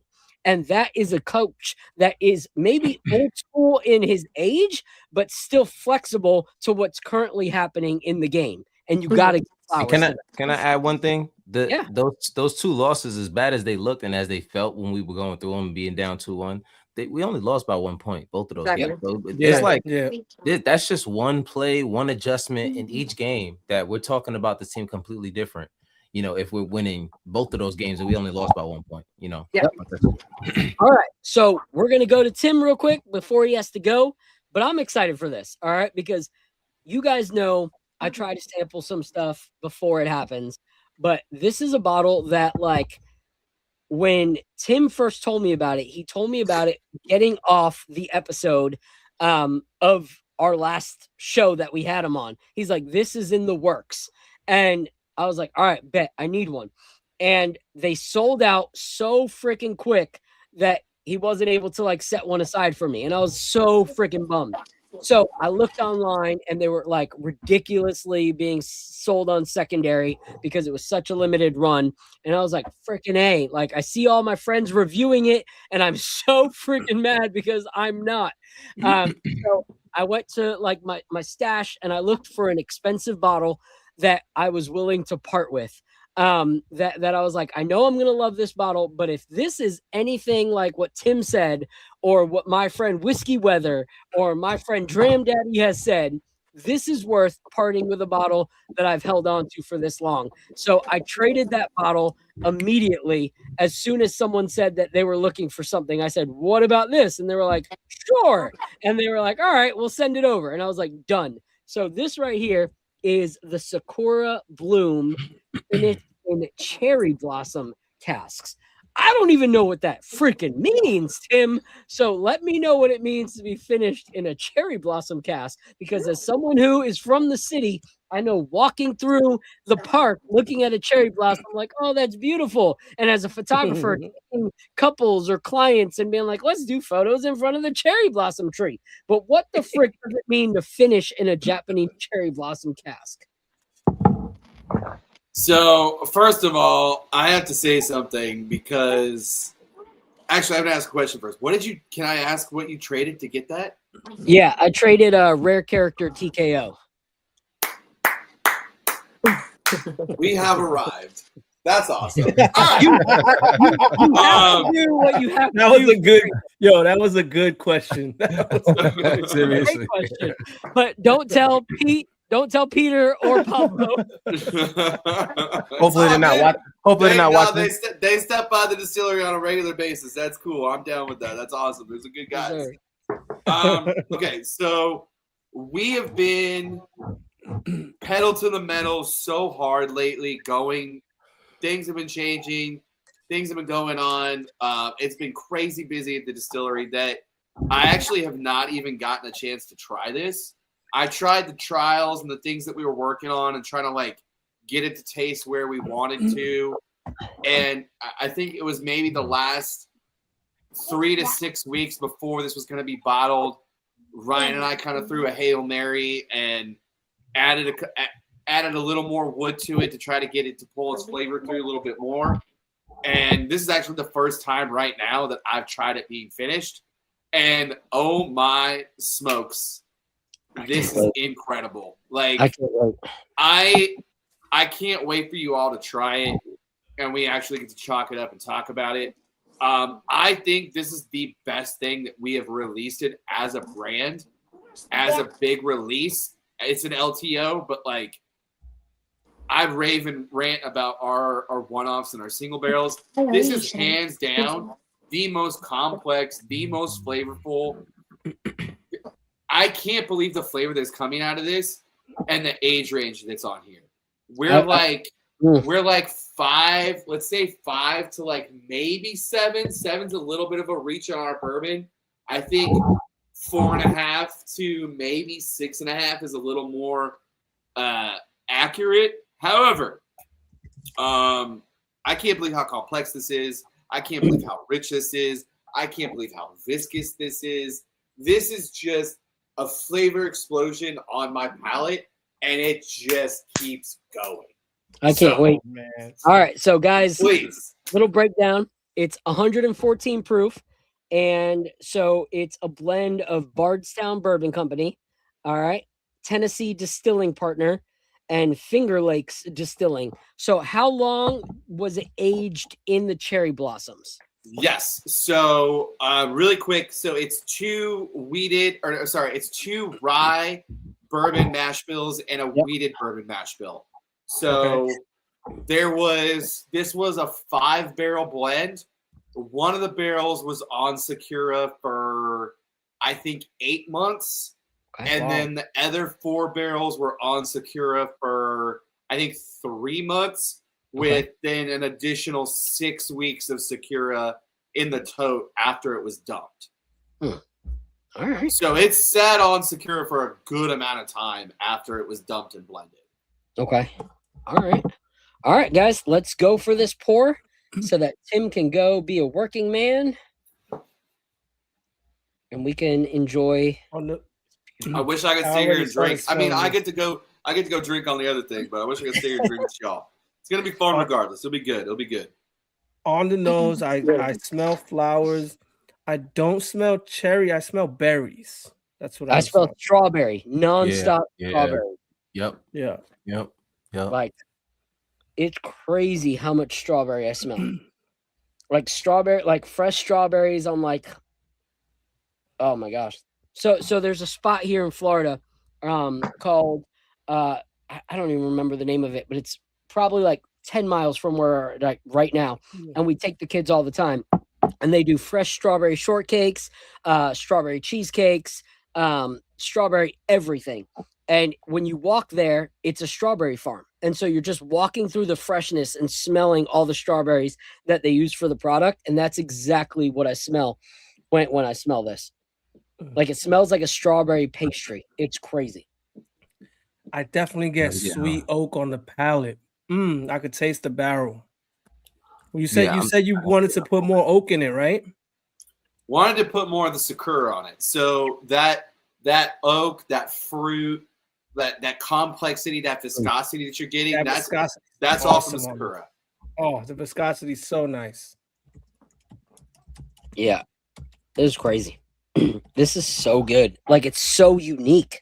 I am getting a little bit of cherry in there. Yep. Yeah, now I'm tasting the cherry. I love it, Phil. I love that you said strawberry. There's a bakery here in town called Butchertown Bakery. Shout out to Butchertown Bakery. Thanks for making all our sweets and treats.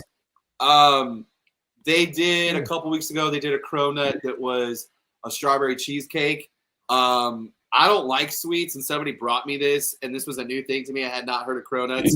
That thing blew my mind. Cronuts. Love cronuts. And the strawberry note and the cherry note that I'm getting on here really remind me of that, but also the viscosity and the way this whiskey feels on my palate also reminds me of eating strawberry shortcake, which is super weird. Ooh. Like, it's so bizarre how, like, drinking something can also bring a memory of eating something. So, like, I love the viscosity on this too. You know, it's crazy. This is one of the most unique pours I've had in a very long time. It's like, even these first 2 sips that I've had, I've gotten different flavors out of it. So when you talked about like a cronut, so in New York, there's a bakery, one of my favorites. Shout out to Don Ansel Bakery. They are the ones that created the cronut. So to use the word cronut at any of your places, you actually have to license the name from Don Ansel because it's trademarked. That's crazy. And so what I love about his like pastry is it's got the flakiness that you get of a croissant, but then the sweetness of whatever he infused into that donut. And so this right here tastes like a strawberry cronut. But in that second sip that I got, one thing I like to use in some cocktails is rose water. Where it brings like a new flavor to like your old fashioned or any of your cocktails. So I'm getting hints of like rose water. I'm getting some like raspberry in there. But I'm also getting some black tea, which I love. Like, I'm on a huge tea kick. So this drinks like a tea. It doesn't drink like a bourbon that kind of hits you in the face, you know, like with punch. Like, it's like something like a tea that you can drink over time and it still tastes the same. With coffee, you got to drink it, you know, like you wait too long for coffee, it doesn't really taste the same, you know. Coffee 20 minutes in the process of sipping and you're like, ooh, that last sip was rough. but tea is not like that. And so that's what I'm getting from this. So I'm getting the butteriness of a pastry. I'm getting the sweetness of a pastry with some raspberry, some rose petal, some strawberry, some black tea. This is insane. And I'm also getting anise, which I absolutely love. Like the spice that I'm getting is like oak with anise. This is insane. Like absolutely insane. Like very rarely do like bourbons and ryes get into like my great category. They're typically in my like good, really good, really good. But this is definitely in that great category. This is incredible. Yeah. I've had a couple people message me and say that they think this might be whiskey of the year. And first of all, when anyone says that about any product, I think that's always super flattering if that's your brand or something that you run with. Once again, first time I'm trying this after it being completely finished, I would run in that camp. Like, first of all, I represent Pursuit, right? So of course I'm going to say that. But this is blowing my mind how good this is. Is there? Yeah. I'm so glad that I'm getting to try this for the first time with you guys too. This is awesome. Going into the pour, I was like, man, that rye was special. I was like, this got a long hill to climb to beat that rye. But man, this is good. Holy smokes. This is insane. You know what's crazy, Tim? TKOs are my favorite rare characters. So without cracking this, I was like, man, I can't believe I just gave it up a TKO, but this has got to be good. Like I trust the people that I've watched their reviews. My guy Whiskey Weather, me and him, our palates are very similar. I saw the praise that he gave. I was like, all right, I'm going out on a limb and I'm trading this. And one thing I love about TKOs, which is why I bought so many, was the strawberry bubblegum flavor that you get. And so the fact that I traded it for something that is strawberry makes me so freaking happy. Like there's no regrets right now. Dude, I will be honest, you came out on top. Like, TKOs are great. Don't get me wrong. It's not me slamming them at all. I love what we're doing. This is spectacular. Like I said, first time. I'm so stoked that you gave something that you really, love, but you got something that you're enjoying too. So that's super cool. Dude, thank you so much for the sample, man. This is awesome. Dude, absolutely. And this bottle is dope as hell. Yeah. It's so good. It's so good. All right, Tim, I know you got your tasting coming up. Where can people support what you guys are doing? I mean, the first thing to do is go to pursuitspirits.com and see if we're distributed to your state. We're currently in 16 states right now. We just got opened up on the West Coast. So we just opened up California, Arizona, Oregon, Washington, and California. If we don't distribute to your state, hop on sealbox.com, get our stuff shipped directly to your doorstep. And then to take that one step further, join our P Club. It's $150 to join. You get free shipping, and you get the exclusives, all our LTOs that come out. So you don't even have to worry about if you're going to get a bottle or not. You join the P Club. Boom. That's shipped right to your doorstep. You don't have to stress or worry about getting those LTOs. They're getting shipped right to you. If you go that route, drop my name in. Tam, you get yourself a little bonus. And I get a little bonus. Makes me look good. It makes you taste good. But that's the best way to do it. And please, if you're in Louisville, stop by and see us. I'm at the distillery over in Phoenix Hill / Butchertown. But please come see us on Whiskey Row. We're right in between Bardstown Bourbon Company and Green River, catty corner from Michter's, and right across the street from the Science Center. You can come hit us all. You can go Peerless, come hang out at Barrels and Billets, go to Michter's, go to Bardstown, hit us up, and then go hang out at Green River, and then finish it out at Evan Williams. Thank you for having me again. I hope I get to come back a third time and more and more and more. I love hanging out with y'all, even though I don't know what's going on with basketball. I'm a hockey guy. That's where I'm wearing my hockey right now.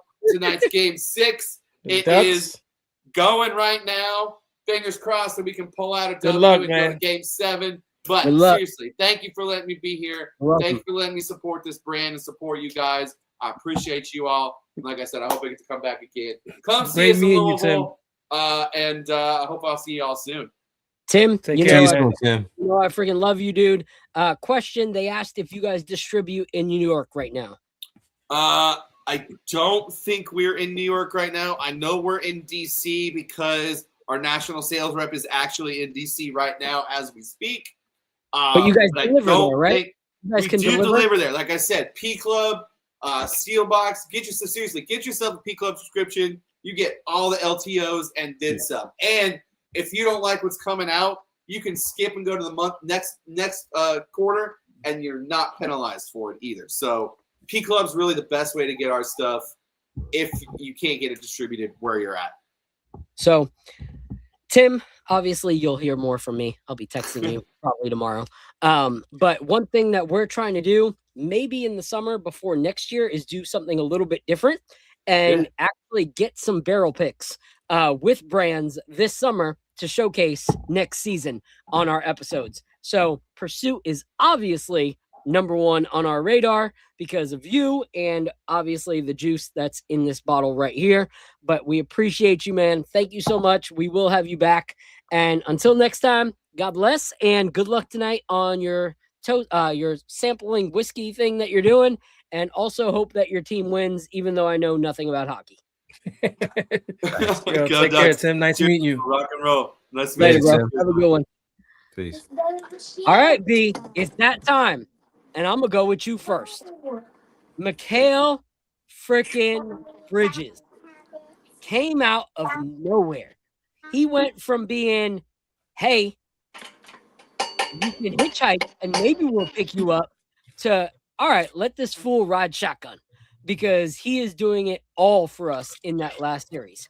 So what are your thoughts? I know you've been fair. Like, I know, you know, at moments we've been like, B, take off the hottie goggles. I know you love him, but look at the game. And you're like, all right, fine. He's been trash. But now he's playing in a way that makes me and Lee go, all right, we'll take a step back. We'll apologize. And we don't apologize for the season, but we did say that if Mikal Bridges showed up in the postseason, then it would erase all the times that he didn't show up in the regular season. And he's done that. And we need him to continue to do that. I think the way that he's playing is an incremental part of us being able to make it to the finals.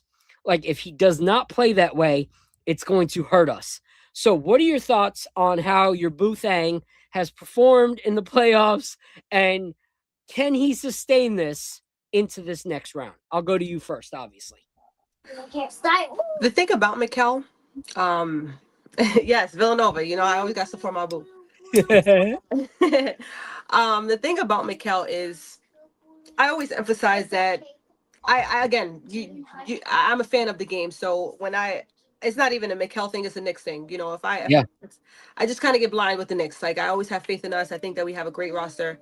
But there were moments that were kind of questionable. However, with Mikal, my big factor with him always is, I never thought, and I highlighted this on our other show, he was brought in for the regular season. When we acquired him, absolutely. When we acquired him, I was like, we finally got another piece. And like the same thing with OG. These were pieces to put around the main guy, which is Jalen Brunson. And like I highlighted too, one thing that always bothered me with the past Knicks teams is that when we had a piece, we never got other players to connect with them. When we had Melo, we only had one really good roster, and then the next year we decided, oh, they were really good, let me just blow it up and go get even worse. It was always puzzling. I always highlight Patrick Ewing. You realize how great he was, because then when you look at the rosters, you're like, this man went to the finals twice with these guys. So it just shows how great he was. I don't think that he had a top point guard, a consistent all-star. I believe John Starks maybe made one all-star team. I could be making that up, but I can't remember off the top of my head. I don't know the 90s. I won't lie. I don't know too much off the top of my head the way I do from the Melo years on. Same thing with Carmelo. You can't name multiple All-Stars that he had by his side throughout the years. So when we finally decided to move on from Randall and then bring in a consistent All-Star in Karl Anthony Towns, I said, all right, here we go. This is a move that was kind of rough at the time because I was a fan of Randall. I was starting to become a fan of Randall, and then I felt we kind of gave up on him with him being injured and not allowing him to run it back. But I'm like, you know what? We're getting a better player in return. And Dante, excuse me, sweetheart. Dante's with the trade always kind of hurt, I won't lie, but business is business. And I think now we look back, we're okay with the fact that Randall and Dante went for Karl. Then we signed OG, and I know a lot of people were kind of like, whoa, that's big money. But now we see, same thing Worth with it. Mikel. Now Worth you it. see what he was brought in for. He was never brought in here to be the man. He was never brought in here to be the 1, 2, let alone the 3. He was brought in here to fit alongside other guys. And I think that's the perfect thing with Mikel right now, because he's a guy that you can say to him, okay, get some scoring going. But the main thing is, can you please stop that other great guy that they have on the opposite team? And he's done that in not only round 1, he's not only done that in round 2, but you're about to see him do it in round 3, whether it be Donovan, whether it be James Harden, whether it be Cade Cunningham, whether it be Duncan Robinson, whether it be Tobias Harris, whether who it may be, even Evan Mobley, he could possibly get in front of and mix up a little bit.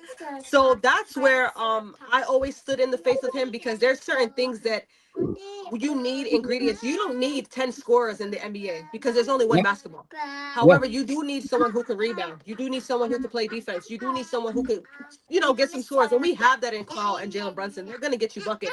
You're also going to get rebounds from Karl Anthony Towns, which is great. But you need someone to play on the defensive end. You need someone to stop the great players on the other team. So asking your main man to do that, it's a luxury to have that. So whoever has those type of players, like the Kawhi Leonards, those are luxuries. You want your guy to be able to give it to you on offense and defense. But if you could tell your superstar, hold on a second, my guy got you, take a little breather on defense. That's where Mikal Bridges is such a luxury, because we don't have to work Jalen Brunson. Even if he was a great defensive player, we can tell our best player, move over a little bit, let this guy play your best player and get to work. And I'm really excited to see what matchup we do get, because I think the same way Maxey was a non-factor, the same way who was in the first round, Tequila Walker Alexander was a non-factor. It's the same way, I think, again, James Harden is already a choker, so I could probably see him on Donovan Mitchell more. Or Cade Cunningham. I would love to see if he shuts down Cade Cunningham. I just want to continue to see this defensive rampage that he's on, because I know a lot of us harp on him because of the offense. The offense wasn't clicking. When that isn't going, it's hard to even acknowledge the defensive end. Yeah. So I like when he's going offensively, because then it makes you guys forget about them picks. It makes you guys forget about other things that are not going so well. But I'm always very high on his defense, and I'm glad that that's something that never drops, despite everything else that may be inconsistent. So I think he's just as important. I think OG's a little bit, but I think he's just as important as OG Anunoby. I think it's unanimous. Karl, this ship doesn't go without Karl and Jalen Brunson. Obviously, Jalen Brunson first and Karl Anthony Towns. You need those two. God forbid anything happens. I don't know, even if we have the OGs and Mikels. However, Mikel and OG I think OG's a little bit higher, because I think when OG is going, we're unstoppable. But they're just as important. Without those two, I don't know how far we can go. I don't even think we can possibly win the NBA Finals. So these are guys that I'm excited to see keep going. And I think he's one of those things that you don't realize how important until it's gone. And I think that's what I'm excited that people are starting to realize, that I know he had a bad season, probably not one of his best seasons, but this is what we brought him in for. We brought him in to win championships. We brought him in to get back to the Eastern Conference Finals. We brought him in to possibly win our first ring in God knows how long. So it's just nice to see his offense going, but the defense is always going to get me. And I think, like we always know, the saying goes, defense wins championships, and we got two of those bad boys on our side. So I'm excited to see him continuous. And I want people to also see it's not a fluke. This is a player that, again, when he had his own team, he was a potential all-star. I think a lot of people don't give Brooklyn nods the way they don't give the Knicks nods, but we know that he could be the man, but he wasn't brought in here for that. He was brought in here to play defense and do what he's been doing the first 2 rounds. Yeah. And to your point, I Part of my daughter. You're fine. Like, I have kids. Like, I never want you to apologize for being a mother. Facts. Like, at all. Facts. Like, I grew up, me and my brother, with a single mother who had to do all the Yep. things that you are doing. So I have nothing but love and respect for what you do. You never have to apologize. She can scream Word. all day long. Your takes are worth listening to, and her screaming is worth listening to because you're being a top-notch mom, and that's way more important than being a Knicks content creator. So thank you for I that. didn't even hear her. I didn't even hear her. Yeah. I was paying attention to you and just seeing her being a kid. I love it. But you know, the thing with Mikhail that was like frustrating through the season, it was like you'd have such a clutch defensive game, and then you'd have a game where he was like running, trying to stop his defender, and they were constantly scoring, and you were like, if you can't score, at least freaking defend. Like, do something. You know, like, what are you here for? And so in the season, it was like one of those things. It was like, how can I love you so much in one game and want to deck you in the mouth the next? Like, that was the frustrating thing as a Knicks fan. But what I love about what we're seeing in the playoff is that he's come to be what we need him to be. And I agree that OG is a level above, but what makes OG be a level above is having Mikhail be the potential to be that as well.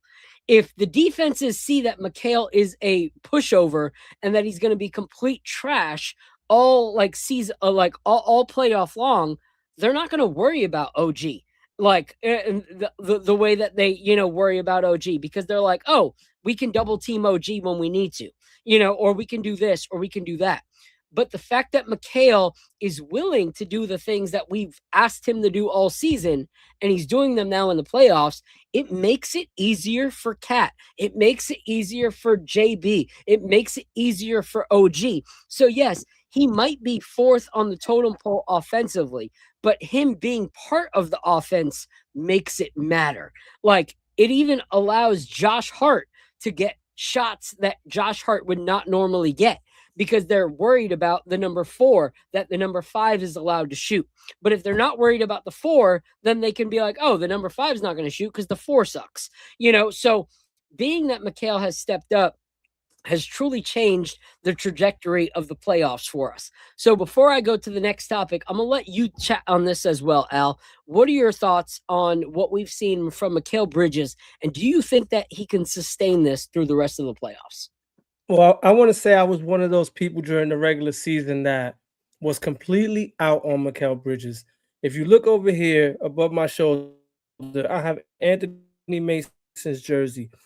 I love toughness. Like, I need my basketball players to be tough basketball players. I grew up in Harlem where when you were playing street ball, like, you were gonna get tested. Your toughness was gonna get tested.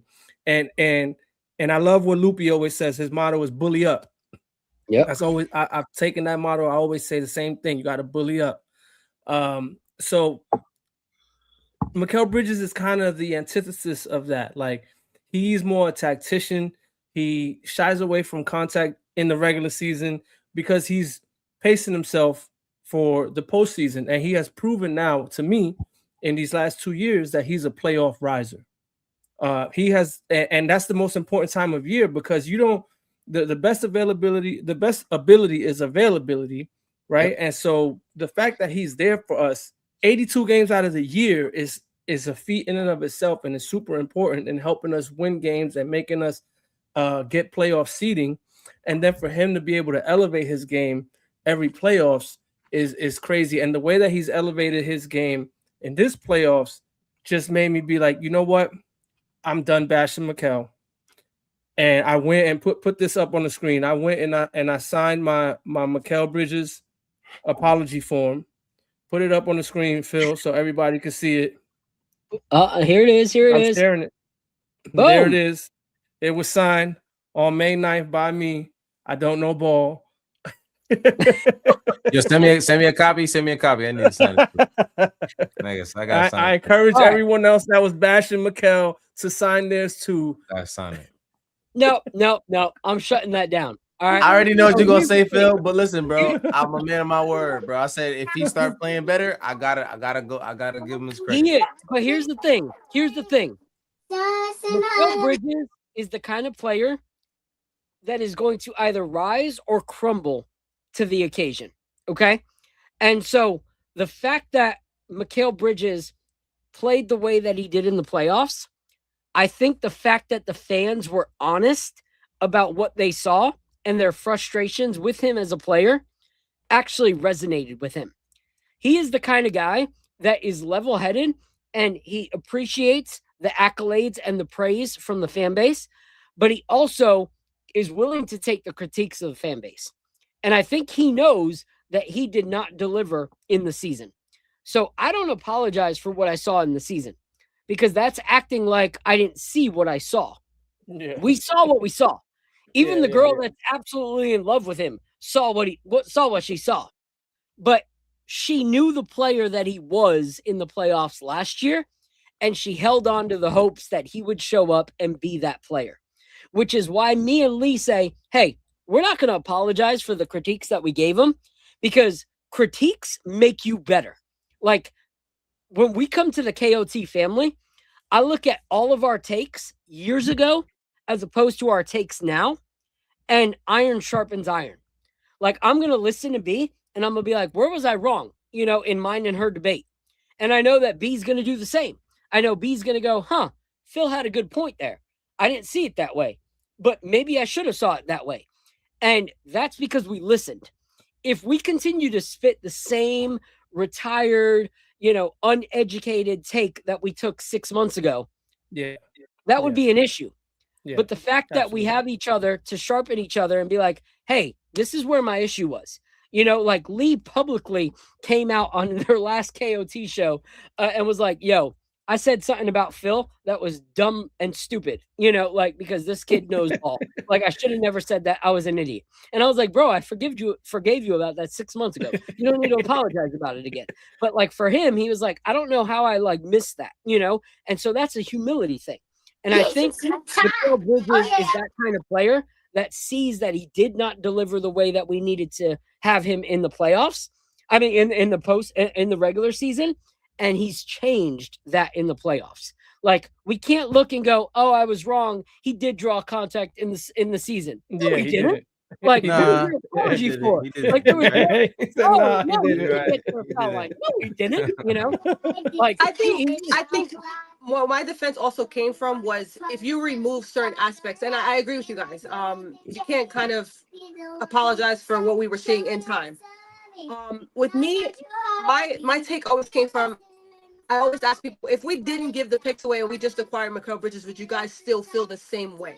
That was always my defense with him because I felt like that was where a lot of the anger came from a lot of fans. It was like, sure, Mikal has sucked sometimes, and sure, he's not shooting the ball well, but I'm so mad because we gave up 5 picks for him. And it's like, the picks are gone. The picks were gone before we even knew that Giannis was an opportunity or a chance. The picks were gone before a lot of these players that you guys want now we could have acquired. At the time, we were looking for something specifically, and he fit that, and that's why we decided to give it up. It did help tremendously that he was Jalen Brunson's best friend, and they played in Villanova together and things of that nature. I think a lot of that factored into that. But my question and my defense always came from, okay, take away maybe two or three picks. Would you guys really be this upset about the fact that Mikal is not living to where he was? And a lot of people, I believe personally, wouldn't have felt the same way. And that's why I always stood and rolled with him, because I agree with you, Phil, on in the moment it's hard. But I always knew that if it comes to the playoffs, he's going to make a lot of people look silly. And that's what I held on to, that faith, because I always say this, and it's one of my favorite quotes. The best way you can tell someone's future is by looking at their past. You can't. That's why a lot of people, when it comes to the playoffs, you're like, I already know this guy's not going to show up. That's why, again, give me Cleveland. I already know James Harden is not going to have 3 series in a row where he's playing well. Give me James Harden, please. We know at some point he's going to slip. It's just what it is. It's what the past has shown. Same thing with Mikal Bridges. I've seen him time and time. This is not his first playoff appearance. He's been in the playoffs a few times, and every time he has played his role, and he's played it very well. I think he's actually overachieved. In Phoenix, he overachieved in his playoff run. He wasn't the man in that team either. He was also the 3rd or 4th option. Same thing with the Knicks. We don't win those 2 series without him. I know, again, you don't get to those series and you don't get to the level that we were without Jalen Brunson and Cat and things like that. Yes, but you don't win certain games where sealed the series without Mikal Bridges in those. And that's where, again, I roll with him throughout. I kind of put my feelings of what we traded for. Same thing with Cat. Everybody didn't like it because, yeah, sure, we didn't like Randall, but we didn't like it because he gave Dante too. If you take certain aspects out of the trade or what we got to acquire the person, that's why I always kind of just rode with Mikal too. So I didn't want to throw that out there. I kind of put my feelings aside with the picks, and that's why my slogan is F them picks, and it's always going to be F them picks because it was something that already happened. And on top of that, we have a pick in this year's draft where we can land someone really, really cool. We have a 24th pick, I believe. And this draft is loaded, so I think that I think that Sing it, girl, sing it. the way we've been That doing business audition lately, it's just hard for us to be mad at the business that we've already done because we've seen the business that we used to do. We did it where we either were stuck or our future wasn't so bright. Even with acquiring Mikal Bridges, if he didn't work out, I think he's still a flippable player, and he actually helped us tremendously. If we still got to flip him now, people are now going to be like, "Yeah, I definitely want him." People will take him. Yeah. Portland Yeah. wanted him.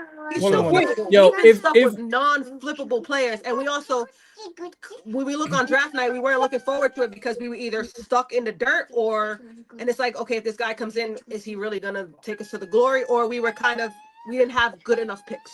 So that's where I always put my feelings aside with Mikal Bridges too. So I think it's a both and. It's like you hold off hope because you've seen what they can do in the playoffs. And you hope for that. But I can't knock the people that get frustrated with the 5 picks because you have to watch how many games in a regular season. 82 games. Like the playoffs is a certain amount of games that is far less than 82. So when you have 82 and you're like, where is this guy for 65 of 82? It can cause frustration because your loyalty is having you watch those games. And it makes you go, okay, is it worth the picks? Why? Because that's what's in your face nonstop. At the end of the day, what happens in the playoffs matters most. But when you go, crap, if Tatum was there all season, if Tyrese was there all season, would we still have that comfortability of the spot that we were at, in the regular series, in the regular season with Mikal not showing up? So both things can be true, that you can hold off hope that he becomes that playoff player that you know him to, but also to Lee's thing of like, no, the picks frustrate me because of how he's operated when we see him 90% of our experience as a Knicks fan in the season. It is mostly the season, then a little bit of the playoffs. Before we go to the next topic, I do want to show this real quick. And Apollo had to take on this too. Yeah, real quick. We've had an image for a while that you guys have seen of me and Apollo, but Al is not just the guy that came on the show anymore. Like, this is our family. So this is now the new, come on, where you at? This is the new switching and sipping. All right. So we got our guy Al up in that drink with it now. Man. All right, this is the new swishing and sipping that we got. So next season, the stickers will look like this. And then on top of that, we also want to share this real quick.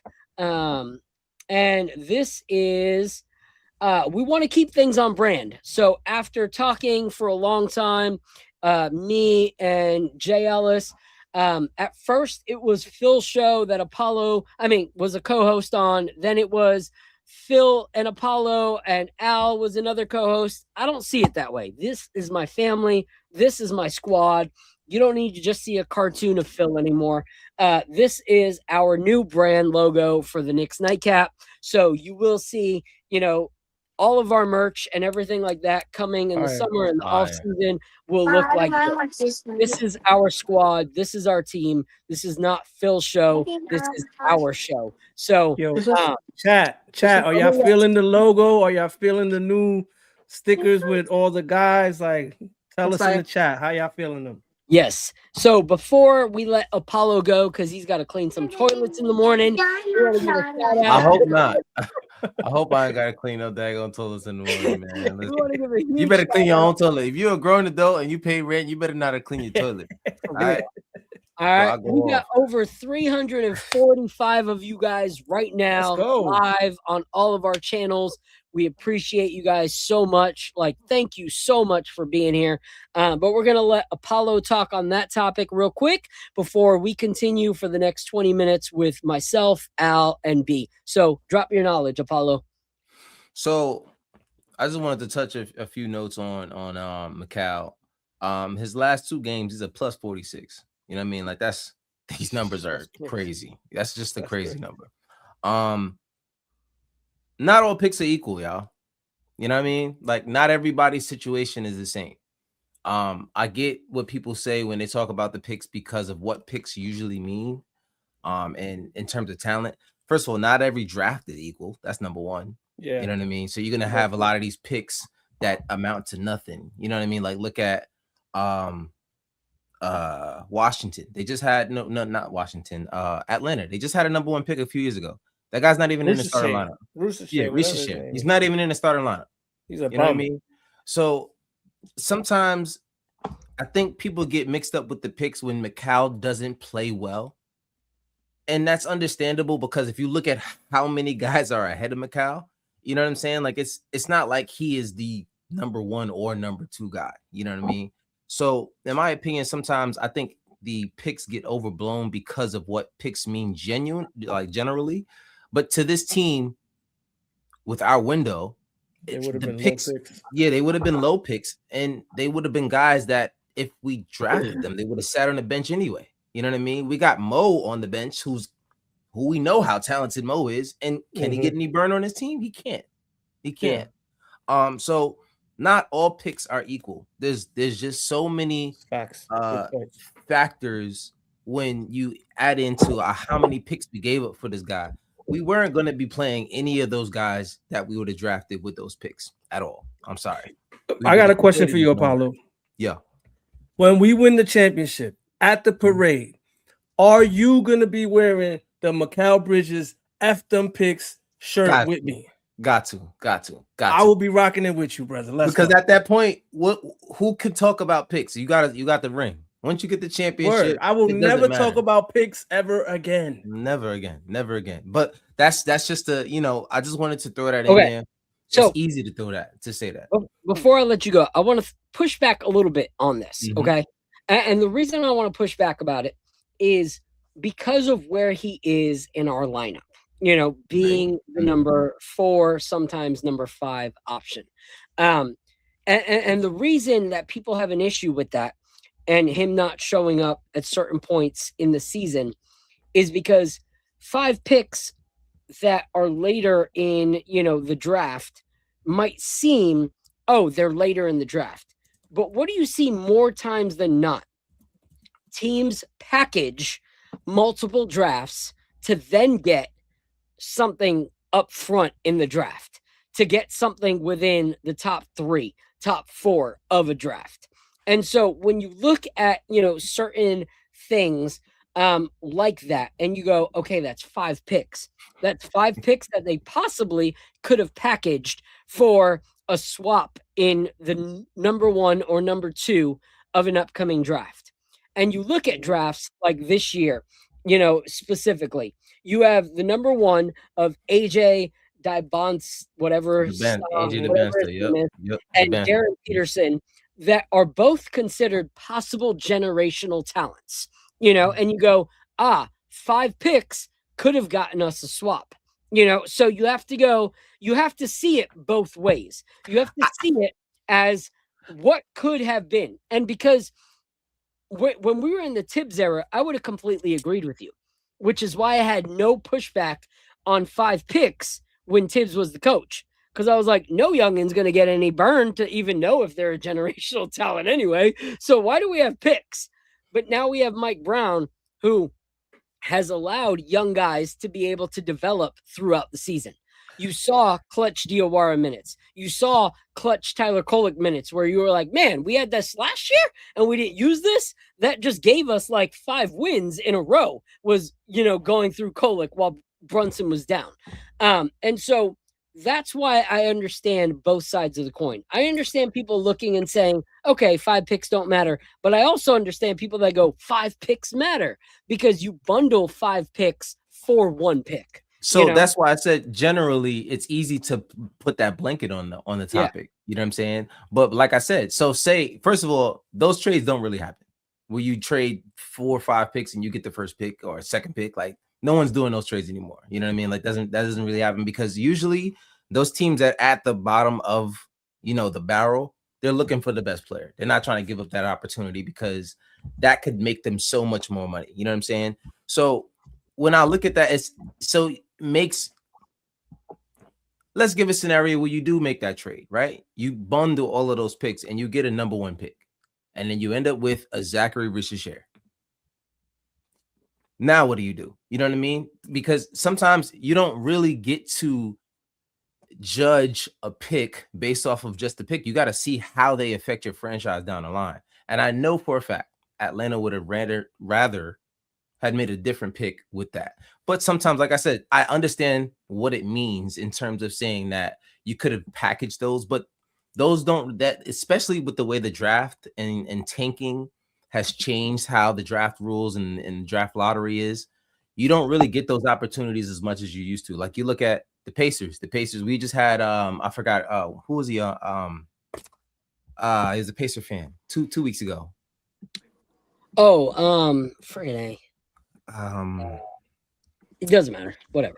I know you're talking about, but anyway, we just had him on, and he was looking for, he couldn't. He was like, "Listen, we might get AJ Dubance, the number 1 pick, and what happens? Their pick gets blown up, and they don't get a pick at all. You know what I mean? You know what I mean? So it's hard to put all your faith in picks when you have a team that can win right now. You know what I'm saying? And like that's why I said it's hard to, not all of them are equal, because it depends on the state your team is at that given point. And I understand that, but when you look at the top 4 teams that are in the draft right now for the top 4 picks, you have a team that has a huge decision to make at number 2. They just traded for a star. Now they have to decide, do we keep the roster that we have, or do we move one of those stars and draft that, elite player to be that? So Utah, traded for Jaren Jackson Jr.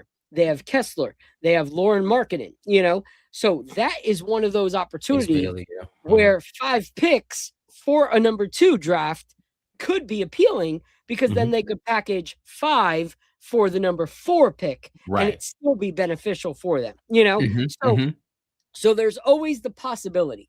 And so that's why I understand, where I'm not saying I completely agree with people, but that's where I understand where people get concerned with the 5 picks, because you're banking on, we did not see this in the regular season, but we're holding on to a hope that in the playoffs we see what we saw last playoffs.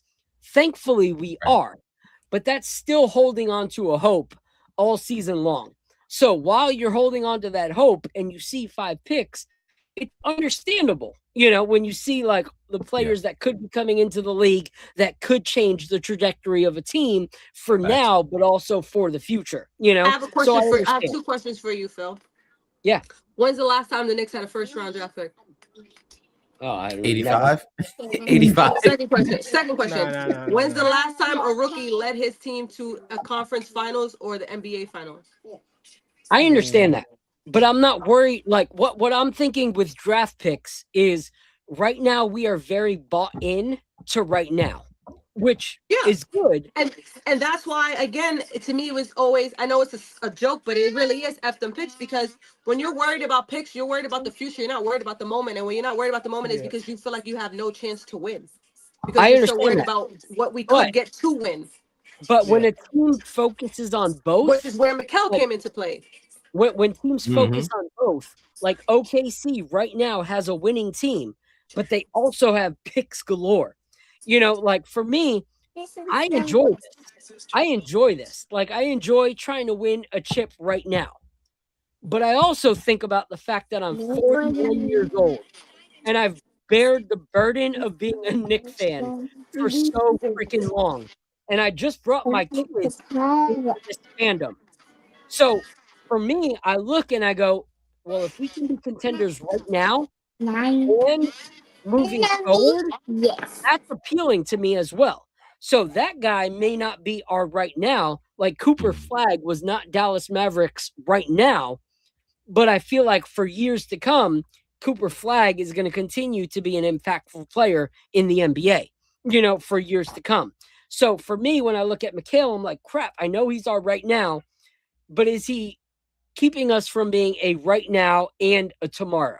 That's my question. That's my concern. I'm thankful that he's shown up in the playoffs, so I'll bite my lip because this is what we needed him to do. So as of the playoffs, I'm like, I don't care about the picks. But I'm saying I understand people that all season cared about the picks because they wanted a today and a tomorrow New York Knicks. Because I'm gonna cut him a little bit of bail on the way he approaches the regular season, because the regular season is such a grind, and like there's so many players that I think the way people approach the regular season is varied now. Like you see players that don't know how. Like remember Derrick Rose? He used to go ham, straight to the basket, fall all the time, and he ended up getting hurt, right?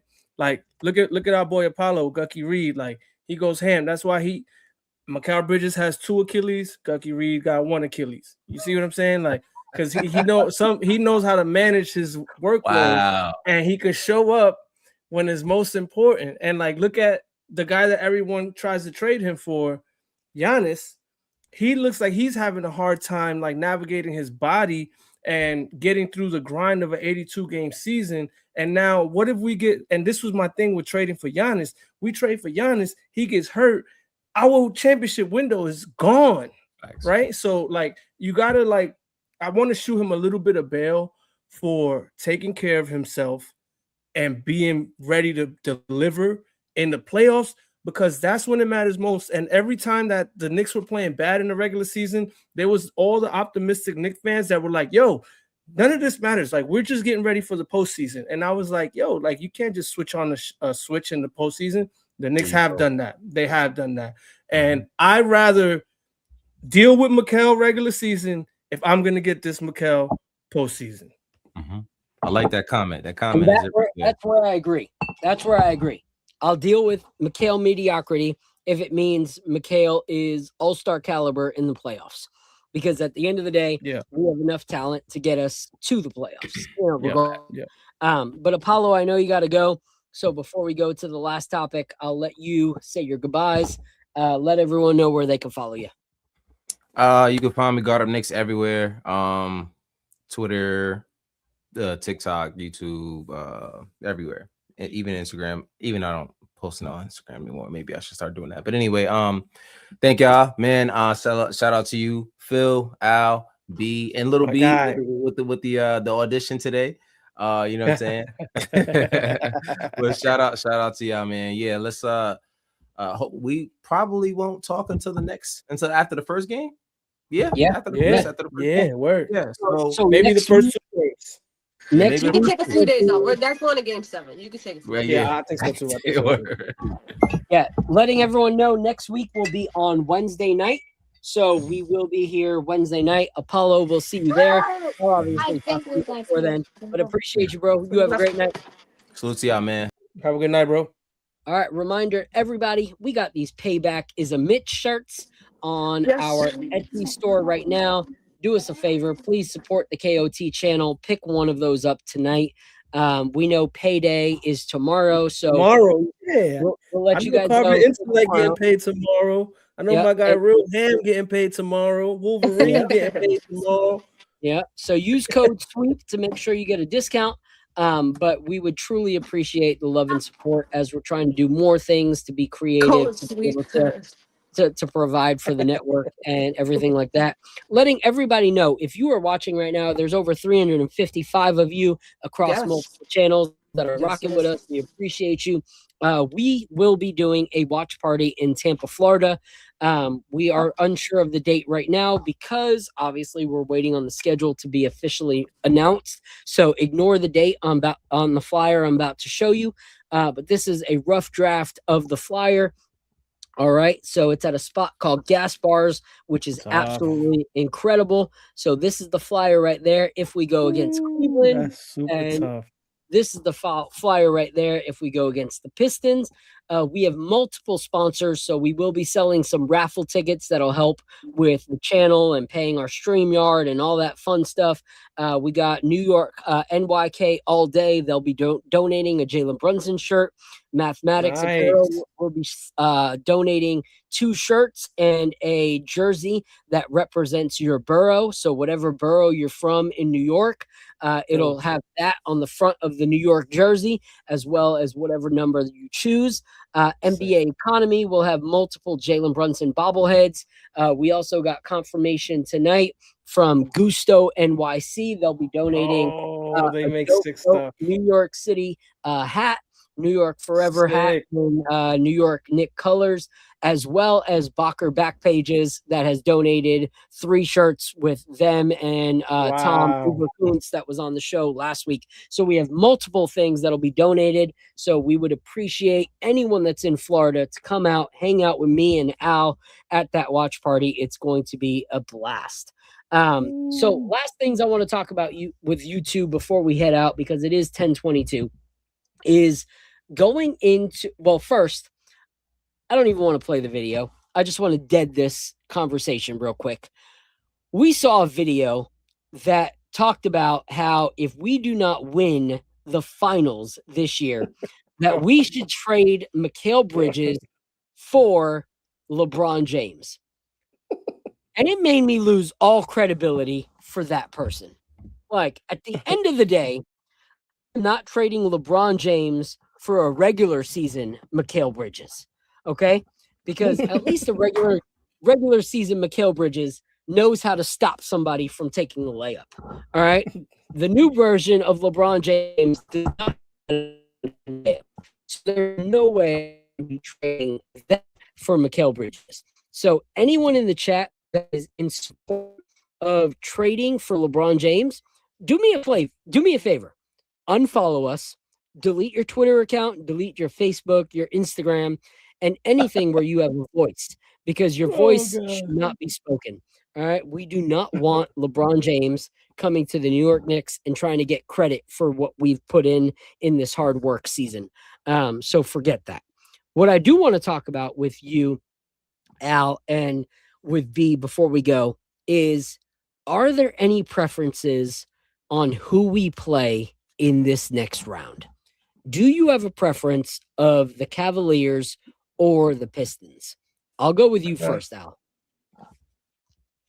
I actually prefer the Cavs because I think it's gonna go 7, and I think that the Cavs will be way more worn down than the Pistons. Like Harden, we will hunt him so bad. Like he's looking like Embiid out there. Like he can't play a lick of defense. Like I've been watching the games, and Detroit is hunting him. Like Jenkins been hunting him. Like Cade has been hunting him. He cannot play defense at all. And so he will be barbecue chicken for us. And then we just got to load up on they got one scorer, man. We just got to load up on Donovan Mitchell, and their bigs are going to be spent, and their bigs, when they look at our bigs, they already know that they can't contend. That the mental battle is going to be won before the series even starts, and they are going to be exhausted. It's going to be something similar to like how the Philly series was. Like they obviously have a little slightly deeper bench, but they are going to be equally as tired. I know other people think that it'd be easier to take on the Pistons, but I think, look, again, Harden, he's been known to be a playoff folder. Like he does good in like the first 2 rounds, and then he always falls in the last round or whatever round he gets eliminated in.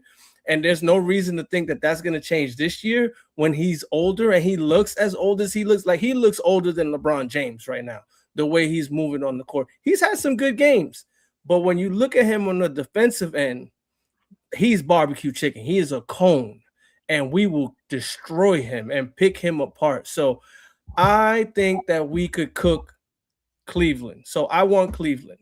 And I wanted to go 7, even though I'm out here fiending like the Dave Chappelle meme. Like, you got any more of them Knick games, man? Like, this is going way too long without a Knick game. Who else, in the chat? Are y'all fiending for Knick games or what, man? How long? It feel like it's been a month since I had a Knick game, man. I need one, man. Come on.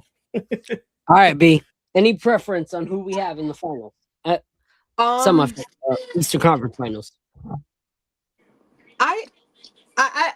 Actually now I do. At first, the past few days, come here, sweetheart. The past few days, I've been like, it doesn't matter either or. Bring me one of them because I felt that they were. Oh, I think it don't matter either. We beating both of them. But I think the now that I'm watching the way the series is going, I would prefer the Cavs because I know a lot of people. We're so hungry for a championship, so everybody keeps wanting the easier route, of course. But what happened last year, kind of haunted us. We felt that. Oh, we got the Pacers now? We're going to the finals then because this is the team we already beat the Boston Celtics. And I think that Detroit was a little bit aggressive and more tougher than these Pacers. And we got our asses beat. Yep. And I think with the way the first 2 rounds went, I would prefer us to actually become battle tested finally if we again want to get to the finals and win the finals. The remaining teams on the West aren't teams that you could take lightly, whether even be Minnesota. You can't, I don't think that they're going to get there at this point with the Spurs and the way OKC's playing. But you can't take those teams where you lose 1 or 2 games and you still think you might win the series because every game is going to be very important against the West. With the teams that are remaining, I think there's certain teams in the West that are very beatable. But the Spurs and OKC are very battle. Well, I wouldn't say the Spurs yet, but OKC is extremely battle tested. They already won a championship, and they had they've been hunted all year because of that. So if we want to be tough in the finals, I think that this is where we finally get a tough opponent, and I think that the Cavs bring that. I think again they don't have enough to beat us, but they do have 2 bigs, the nice big front court, which we haven't faced in the first 2 rounds. First 2 rounds, centers were irrelevant, which is why Kat and Mitch were able to barbecue chicken, even though Joel, but we still swept them, obviously. They have a backcourt with 2 stars that, they might struggle, but I think that they will have a couple good games that might pull out the win. So I would like for us to finally be tested, and I think the Cavs give us the best opportunity with that. I think Detroit at this point is just not deep enough. I think they don't close out games very well. I think that's another opponent that's waiting to get a 40-point win for us. I think we can still get that with the Cavs possibly, but I think Detroit, that was a clean sweep. And I know it'd be fun to have another sweep, but it's not going to be fun when you think everything's all gravy. Then we get to the finals and we get our asses handed to us because we thought that the playoffs has been so easy for us. So I would like for us to just be battle tested. So Cleveland is my best look for me right now. All right, that's a great point. One thing to piggyback on her point is in the West they got a big front court too. Whoever comes out of the West, exactly. So it'd be good to go up against a big front court as really as like a practice or whatever, if you will, for the next the finals. So and they both extremely have really good points. Front court. Backcourts. Yep. All right. Yeah. So I believe you cooked, but I'm gonna push back a little bit on that take, just for fun. But first, I want to give a huge shout out to Jose Alvarado having his own kicks come out, reviving and won. Those are fire. Collaborated with the professor, and he's dropping these. These are fire. They're supposed to actually debut on his feet in the next round of the playoffs. I love them. Absolutely love them. Like I would love to be that blue pair. Is he signed with N1? Like the blue ones? Yeah. He's putting these out with N1. I was thinking this was my logical thought, but I'm like, is Leon getting our boys eaten? Because I don't think he had a sneaker deal before he was in there. He did not. No, he didn't. He definitely didn't. He didn't. Paid on the Knicks. I throw. So I love that. So here's where I agree, but I also want to say why I would rather have Detroit. And the reason that I would rather have Detroit is, first, I feel like we fare better against Detroit with this new way of basketball that we've had. And I want to battle test it because Detroit wiped the floor with us all season long. Mm-hmm. And to show that this new way of playing basketball for the Knicks is actually winning basketball, to test that is to go against the team that beat us every single game in the regular season. And when it comes to the Cavaliers, besides James Harden, that's a team we've already conquered. Okay, like as they are with Donovan Mitchell as the star. And we've seen that Jalen Brunson, even when he goes match for match against Donovan Mitchell, he's been the one to rise to the occasion and win. But when it comes to Cade Cunningham this season, when him and Jalen Brunson have gotten tick for tack in battle, Cade Cunningham has proven to be the elite point guard when it comes to those two. Agreed. And so this to me is a test, because what's one thing that me and Lee have said that has been the kryptonite for Jalen Brunson all season with Cade Cunningham is that when a team has their star as a point guard, Jalen Brunson reverts back to old ways of trying to make it a one-man show and compete against that other point guard. Yeah. I'm hoping that Jalen Brunson has realized how great of basketball we have played in these two series where he doesn't need to do that. And he can go up against the Pistons and prove that he doesn't need to do that for us to make it to the next series. Because in my opinion, the finals will be us versus OKC. And who's the star in OKC? SGA, the point guard. And that's where Jalen Brunson typically struggles taking a back seat to team basketball, is when the other team's star is a point guard. So if he can prove that in the Eastern Conference Finals against Cade Cunningham, that it doesn't matter about Cade's numbers, I'm playing team basketball and we're going to destroy them, that prepares us for SGA, where SGA will be the star. And Jalen Brunson doesn't have to prove that it's him versus SGA, but that it's Knicks versus OKC. And I think that if he can show that in a series against Cade, he can show us that in a series against OKC. I have confidence he would do that, because in his last presser yesterday, which I have up on the screen if you want to share or not, they specifically asked Jalen Brunson, since they asked him if, as a star, if he's bothered at all by not having the ball in his hands as the Knicks offense adapts. Like, now the ball, and they asked him if he's bothered by it, and he goes, 1, I'm not a star. 2, I want to win. I already had it pulled up. That's crazy. You want me to play it? It's very quick. He just says he's playing. I'm playing it right now. Why is that something that you would so happily go on? 1, I'm not a star. 2, I want to win. That's your answer right there, Phil. That's all he wants to do. So, like, I would think, I would be confident that he is not going to revert back to that, because he has seen the yield that comes from getting off the ball and sharing the ball. And I think those 30-point closeout wins have been extremely loud throughout the locker room. My whole thing is, why not battle test it? But exactly why you want Cleveland, because Phil, you made the point of a star guard. Maxey and Donovan Mitchell and James Harden aren't that. He's having a great year, and we had that debate already. You guys already put him in the top 10 players. Cool. But you don't think that Maxey, Don, and Harden were in top 10 in their careers at some point? And could even be top 20 players but I think right now, no one is saying that the best point guard in the East is Maxey. What they are saying is the best Jalen Brunson is, and we have him, so we're not worried about whoever else is after him. We say that as Knicks fans, but many have said Cade Cunningham. Because they're blind, Phil, because they're blind. That's fine. That's fine. But you don't think that Jalen Brunson hears the same things we do? Like, when it comes to Tyrese Maxey did not deliver a all-star I'm better than Jalen Brunson performance in the playoffs. No, exactly. But I'm saying, what my point with that was saying was that he would have reverted to it. The only challenge that Detroit give us is Cade Cunningham, and when you stop him with Mikal or OG, then what is Detroit preparing us for? That's what I'm saying, though. Like, if Jalen Brunson, because we had Mikal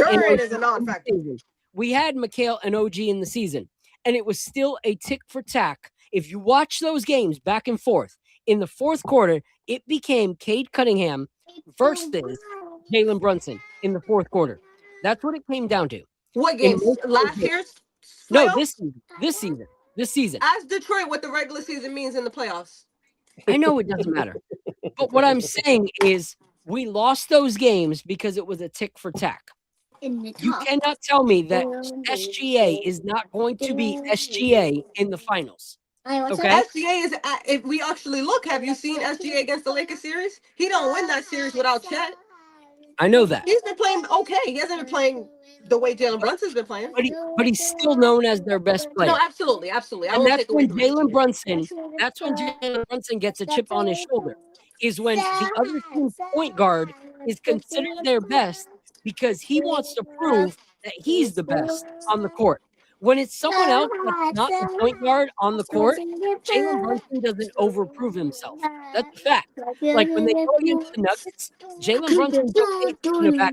So do you think that Jalen Brunson is worried about a guy he already eliminated last year, or he's worried about eliminating a guy that won a championship and an MVP and might win again an MVP? So he doesn't care who's in his way to get there. So I don't think that it matters if we get Cade or Donovan or Harden. I think he's worried about knocking Shea off his pivot. I and understand he will do whatever to get to that point. So I understand wouldn't see that Brunson will revert back to anything, whether it be Cade or Donovan.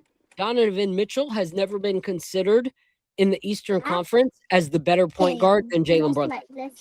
In the times that they've gone against each other. Hey, and if he does revert to that, we know his dad is going to slap him out of that.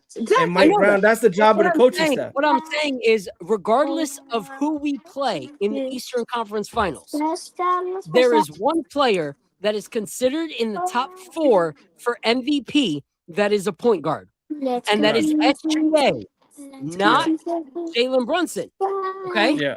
And so if he's going to go up against a player that is considered a better point guard than him, I would rather prepare him for that by playing another point guard that they have considered better than him in the East, so that he can make sure that he is locked into team basketball. So going into the finals, he's already fully locked into team basketball. But I think B's argument was that Mikal, But would you rather a single player be battle tested or your team be battle tested? Because I don't think Jalen Brunson has to prove anything to Cade Cunningham.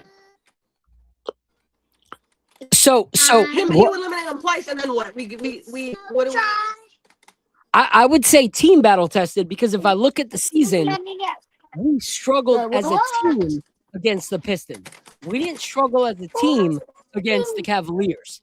And Mitchell Robinson knows that he can steal the lunch money of Jared Allen and Lopez. And what do you think he's going to do to Duran? This season, but he hasn't this year yet.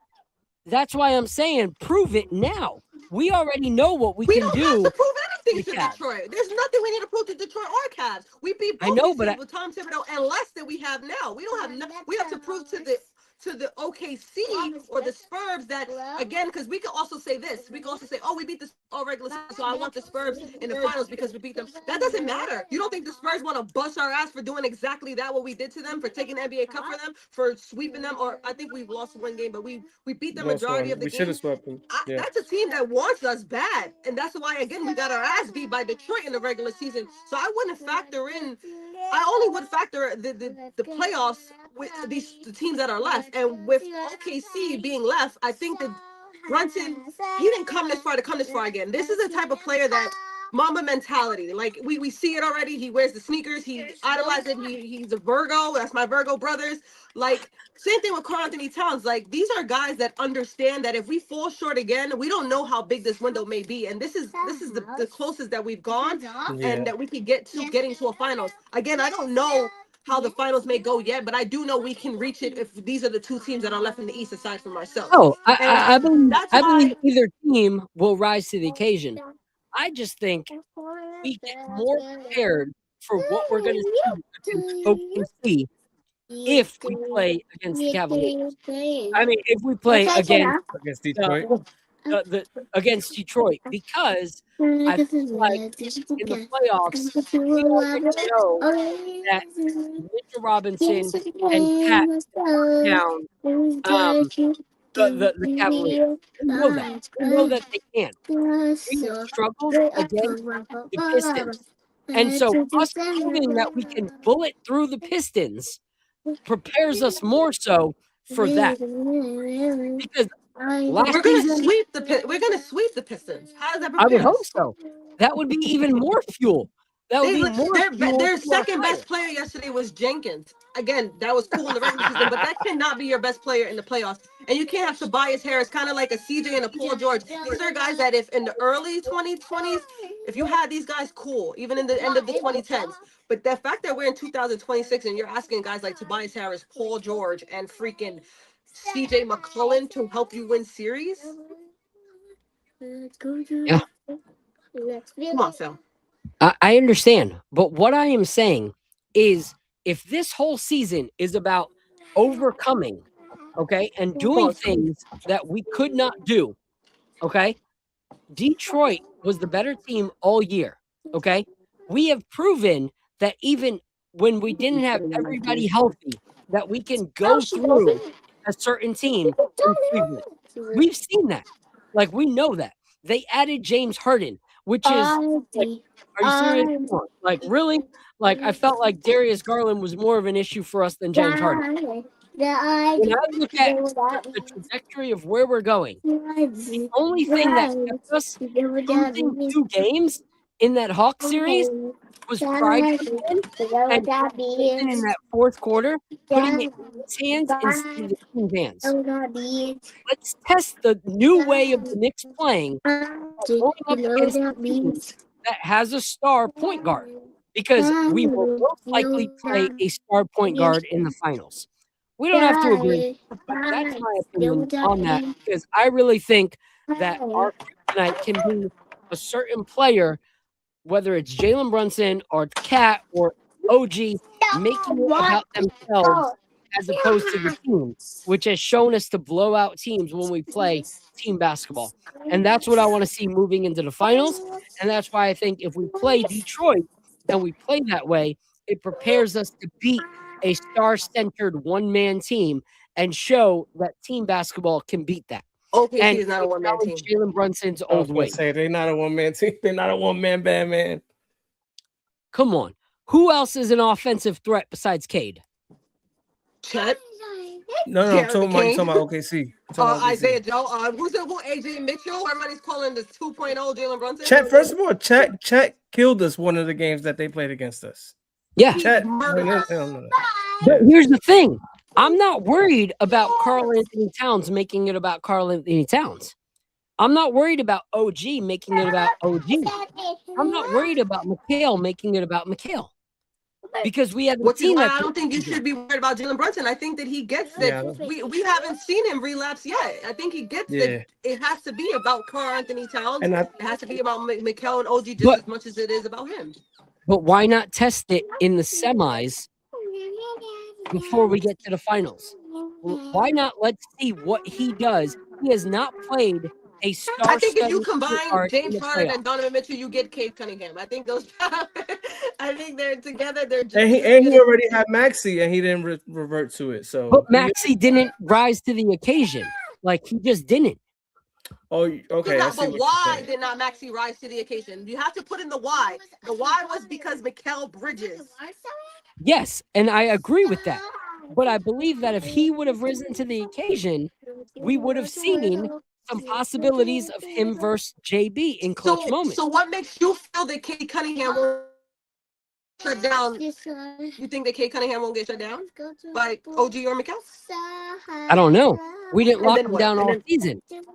So you're saying if Cade Cunningham or if Maxey was going off crazy, that there was more potential for Brunson to revert back to that hero-centric ball, go mano y mano, Alo Rucker Park, back and forth with Maxey or with Cade or with SGA, because they are cooking.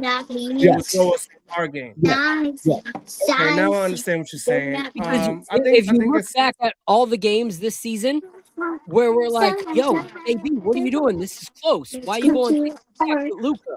Why are you going tick for tack with Cade? Why are you going tick for tack? It was Tim versus a point guard. Tim versus TJ McConnell. We lost to the Indiana Pacers in the fourth quarter. The Indiana freaking Pacers, who were the bottom of the barrel, because it was him versus TJ McConnell in the fourth quarter. So, yes, like looking at what I saw in the season, I want to test that before the finals. I think that's valid. So, valid. Either way, I love you guys. Appreciate you guys. Like always, thank you guys for being. I'm always gonna have a nice debate with you, Phil. I love debating with you. It's fun. Shout out to Pursuit Spirits for this awesome, beautiful whiskey that they sent for us to be part of. We thank you guys so much for being part of the episode. Shout out to my girl B for being on the episode. B, let everybody know where they can find you. Oh, B froze. Oh, you're back. And I'm having some refreshing water, by the way. I just want to share that with you guys. That's good. You got your daughter like chilling with you. It's all good. It happens. Say go Knicks. Go Knicks. Hey, that's what I'm talking about. Where can they support and find you, B? Who me? Again, if you don't see me on Twitter, it's 40 Spice, SPORTY, I love it. Make sure you lock into the KOT show every after post-game show. B is on there dropping bars all the time. And thank you to the 370 plus of you that are still rocking with us at 10:47 at night. Like that means a lot to us. Subscribe, hit that like button, let somebody know about the channel. Al, let everybody know where they can find you. Yo, I'm Al from Harlem on all socials. You can find me. I'm heavy on Twitter, and I've actually been doing a lot more on Instagram. I've been focusing a lot more on my Instagram content, so you could definitely catch me on Instagram. But on the KOT YouTube show, I have 2 shows that I'm on. I'm on this show, the Knicks Nightcap, and I'm also on Knicks Life Crisis. We will be going live on Friday, 5 p.m. So tune in for that next show. Awesome. I love it. Tomorrow, 5 p.m. Support these guys. If you are someone that is an adult, that you are loving the Knicks, but you're also balancing what it's like to enjoy the beauty that is parenting, this is a great show to lock into. Like, I love talking Knicks, but there is no joy like being a mother or a father. Like, there is no joy. The Knicks can disappoint you at times. Being a parent cannot.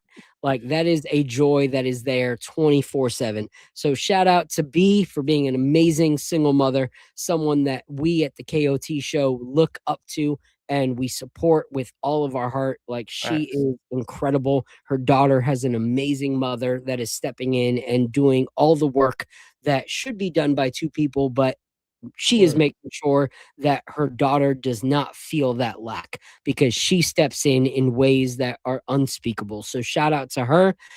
Shout out to Al and Ra on their show, showing what it's like to be a parent, and also love these New York Knicks. So until next time, if you drink responsibly, never get behind the wheel, never do anything stupid. Hey, you. Hey, you. We all love you. You know that? We all love you. Bye, Phil. Bye, Al. Bye, Phil. Bye, Al. Bye. Bye-bye. Raquel, bye. Say Jalen. Ross. She knows. Oh, yeah, she knows. That's what's up. So by the next time we talk, we will at least have 1 game under our belt. So we can't wait to be here.